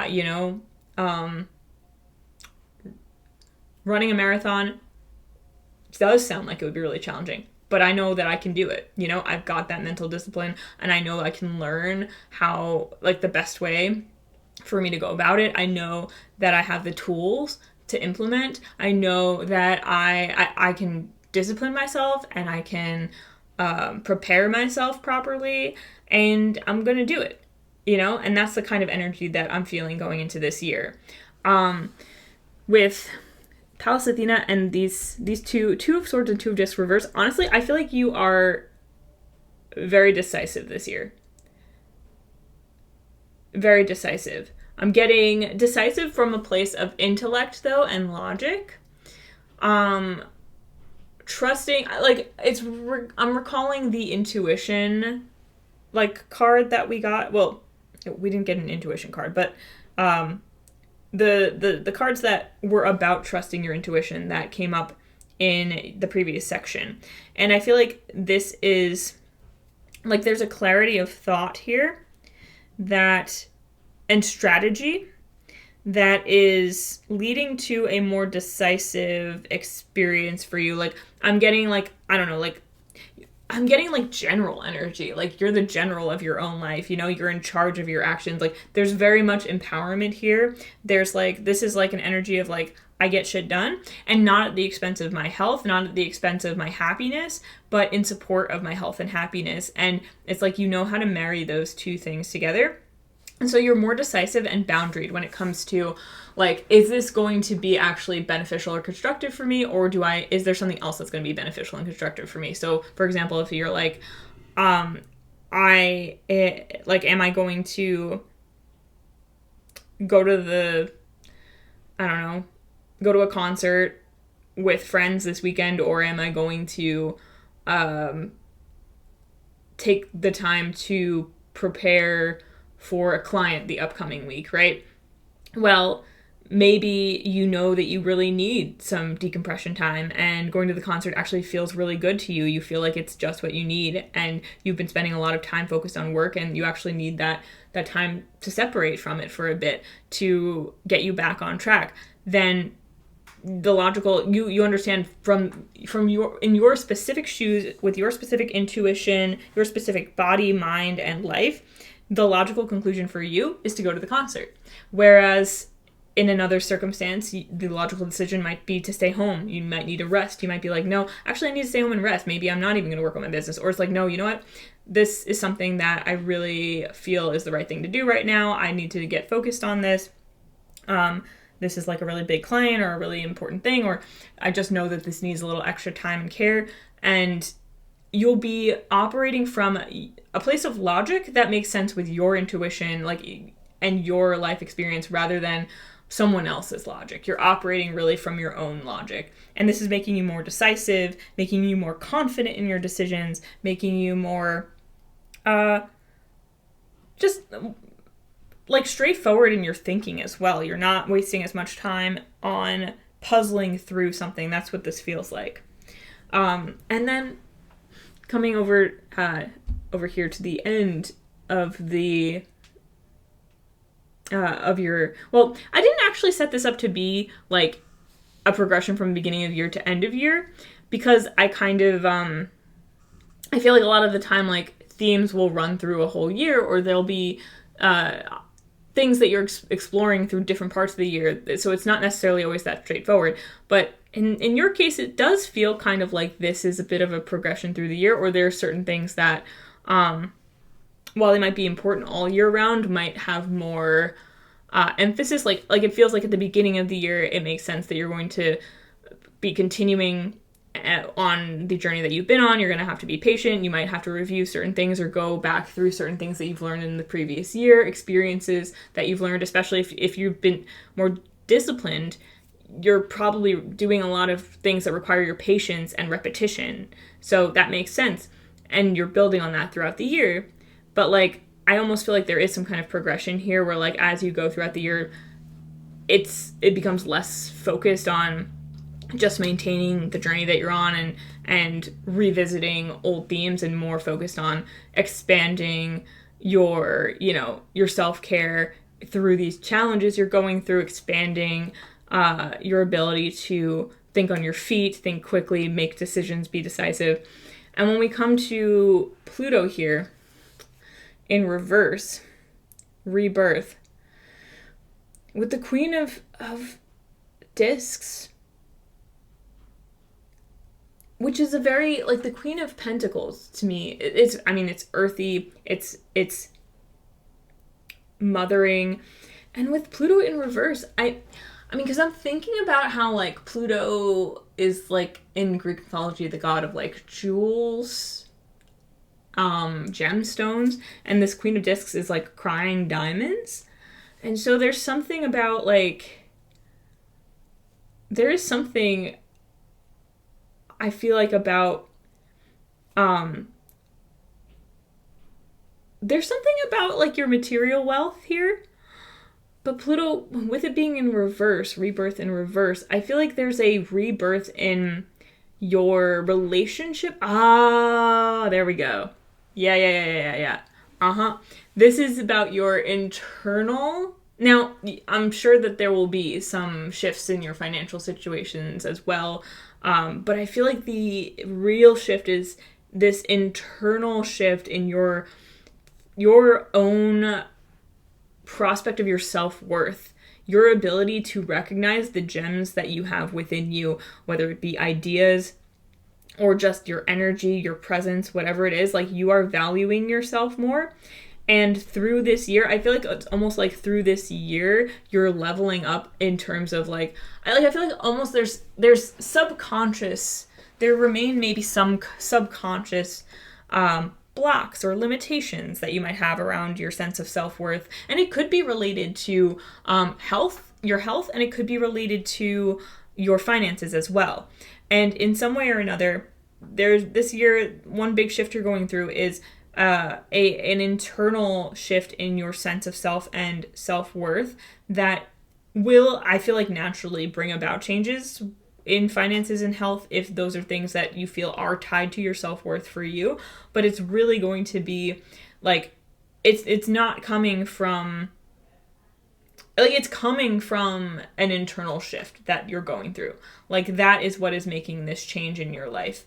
And this is highlighting the fact that this is an internal shift you're going through, where it's like, I don't even think you know how good it can get. I honestly feel like this is something where you might be like, well, I feel like I value myself pretty well. Like, I feel like I feel pretty good about myself. Maybe you've even deliberately really worked on your self-worth, but it's almost like you thought you were done with that journey, but it's going to get even better. There's, like, you could value yourself even more deeply. And there's actually facets of yourself that facets like diamonds and gems, facets of yourself that you've yet to truly discover or explore that are going to be unlocked, because, like, you're going to realize, oh no, like, I still wasn't fully valuing myself or seeing myself as much as I am now. So it's like, yeah, you've already improved in that area, but this year is where that, like, I feel like it's solidifying. I feel like it's becoming a part of your identity. Your self-worth and your value is just, like, yeah, it's becoming, like, rock solid, like, diamond hard. It's crystallizing within you. Your self-worth, it's becoming, like, a core part of your identity and your being. That, again, is going to carry over into the rest of your life. And so it's like, yes, you've been improving on that, working on that, but this is the year it becomes solid and fully formed, and perhaps even, like for you, it feels like it's not going to be something that's going to be easy to reverse, like, it's not like you're going to have a lot of, like there's something really solid about your sense of self-worth and your confidence from this year forward that I feel like is not going to be easily shaken, at least not during this era of your life. Let's not get too ahead of ourselves, but I do feel like there's like this solidification of this foundation of deep self-worth and value that is taking place throughout this year that's been building, and this is when it really it's like it forms and solidifies, and it's like, yeah, like, and you've got this gem within you of just knowing who you are and valuing who you are, and yeah, and you're just growing, you're continuing to grow throughout this whole year, and you're becoming fully matured, it feels like, in a sense. but yeah, it's very much an internal journey for you that will have external impacts. But I feel like the internal nature of this is being highlighted because that is the part that is going to always be with you. That's the part that's going to carry you through the most. It's not like, you know, if you get a windfall of money from Uncle Joe, I don't know, I'm making shit up. It's not like that's not life-changing, but it's like if you still have issues with self-worth, like you're still going to struggle emotionally and you're still going to like question your worth, whatever. So this is more like within you, you are feeling that like, yes, no matter if I have $1 million or I have $1, like I know I've got me. Like there's just something unshakable in you that's forming, and that's why it's more important that is emphasized than like any external like factors that are going to shift for you. It's like, you know, that yeah, like you're gonna be such a solid person by the end of this year. You already are, but it's like you're gonna feel it. You're really gonna feel it. Or at least because, you know, nothing is set in stone, but I do feel like this is a big part of your journey that is like, I feel like a lot of your guides are like, no, like, yeah, like this year is about setting that in stone. It's about setting that in stone. And so, like, they want you to have this intention for this year and to set this intention, like, that no matter what, you are unshakable, you are solid, and you're going to continue to prove that to yourself over and over again. Yeah. And that's what feels like are important themes for your year, important things that you're going to be exploring. And so honestly, like, just keep doing what you're doing, and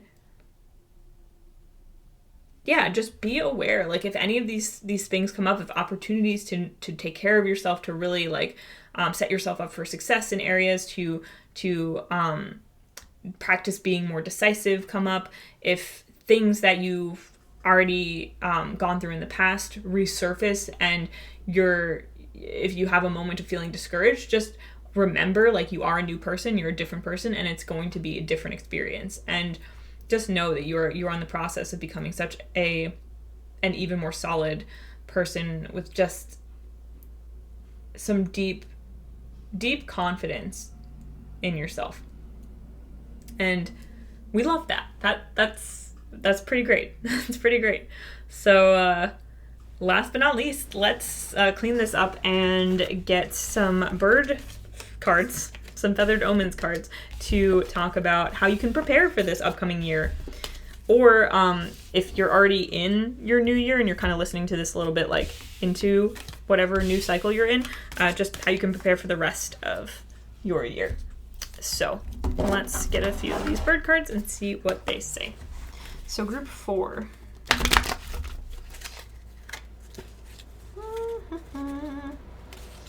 Group 4. Group 4's guides. How can Group 4 prepare for this upcoming year? Is there anything they can do right now to prepare? We have nesting, promise and hope, and singing. Express your creativity. Lovely. Okay, so I just realized in the previous group I didn't read from the book, but the messages just came. Like, anyway, group 4, it doesn't matter because this is your group. We're talking about you. Okay, so nesting, the reason I thought of it is because nesting came out in the previous group, and I do feel like it has slightly different meaning here for you. But I also did feel like I want to read from the book for you guys. So nesting says, oh, I'm not reading that yet. Hold on. I'm getting the message for you that honestly, like, say if you're watching this, like, for example, when I'm recording this, it's the beginning of December, so there's like a little bit less than a month left to the new year. So say you were watching this with like a little bit, like a few weeks to the new year or something like that. This is kind of telling me like this is a time for you to right now like rest. Like, I'm getting like sit on it, like sit on your ideas, not like sit on them, like don't act on them, especially if you have things that you want to work on, but it's more like you aren't being like you already got certain things in the works, and it's like nurturing what you've already got going. essentially. Taking care of the things that you've already got going, maintenance, upkeep, that kind of thing. And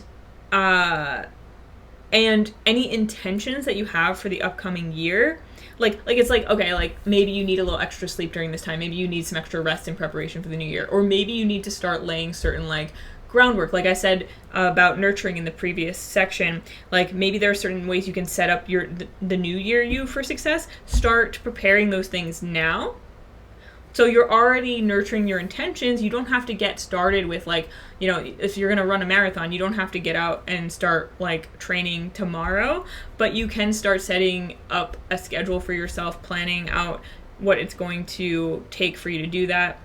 This is an example that's coming to me because I'm supposed to run not a marathon, but like an intensive kind of race next year, and I have not been a runner for years. So like I've been thinking about this myself, and it's like, okay, like, can you, do you need new shoes? Can you get those and start breaking them in, right? Like, can you set up a schedule for yourself so you know what you're going to be doing? Can you do, you know, the research you need to do, get your supplies, like, maybe start doing regular jogs or walks, even if you're not fully training yet, you know, like get yourself in the mindset, that kind of thing.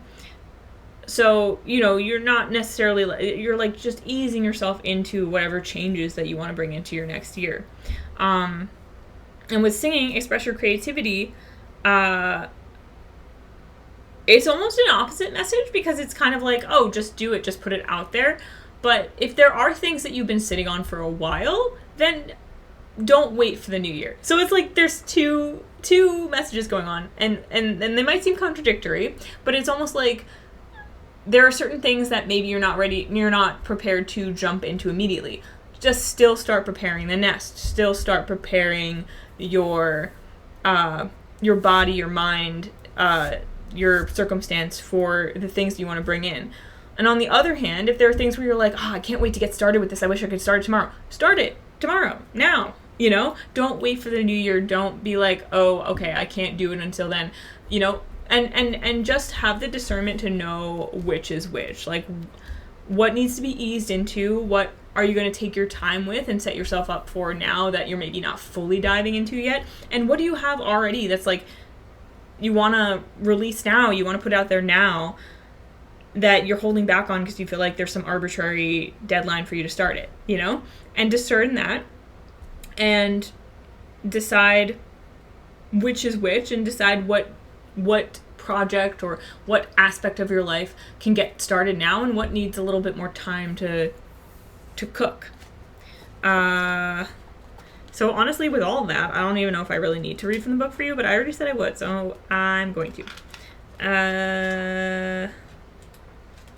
Boop-a-doop-boo. Nesting.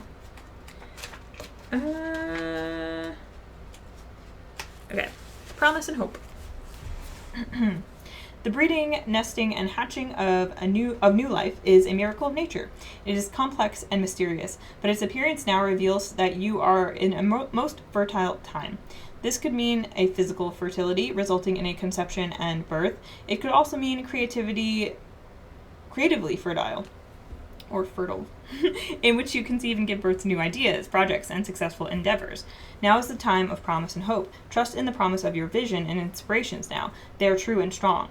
A new birth is at hand. Troubles are passing, stresses are relaxing, problems are resolving, better times are coming. Now is not the time to give up. Things will work out, even if not quite the way you wish or anticipate. Try something new. Burn a candle, make a wish, pray in a different way.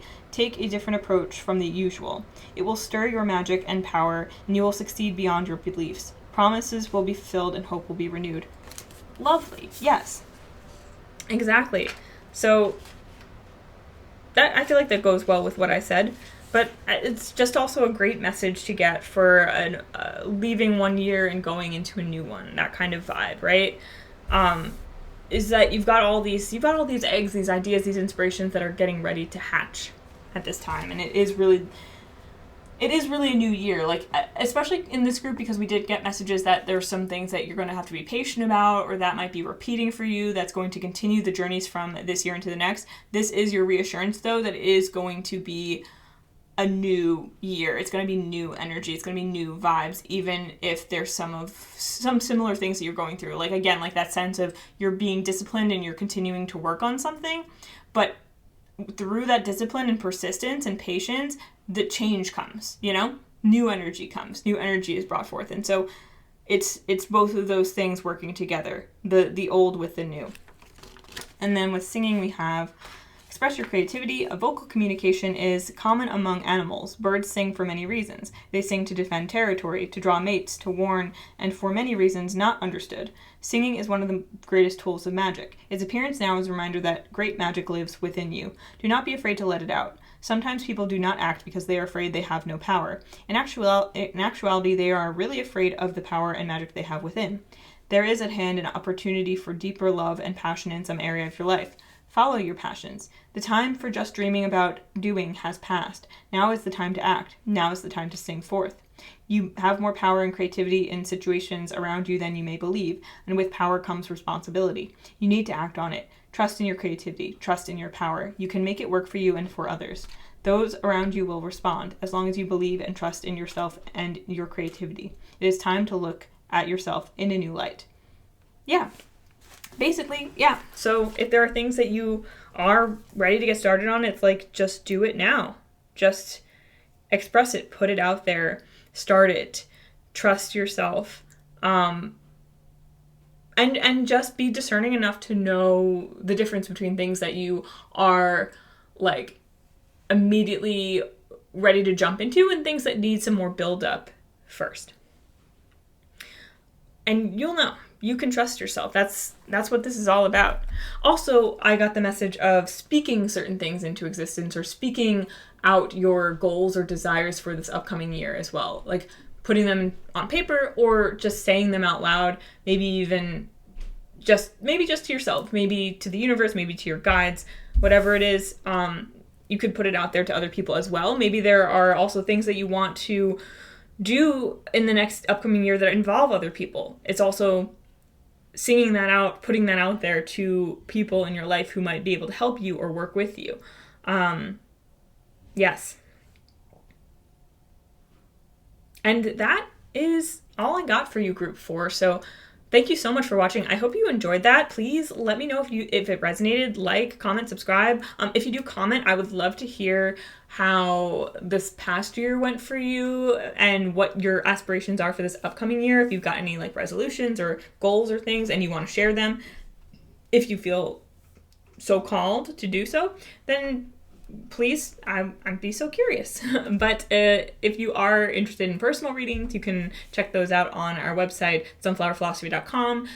Different kinds of, formats for personal readings are available there. And if you're interested in hypnosis, my mom and I are certified consulting hypnotists, so we do offer hypnosis services. So if you're interested in that, you can check that out on our website as well.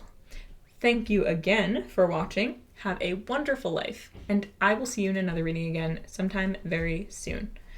Bye!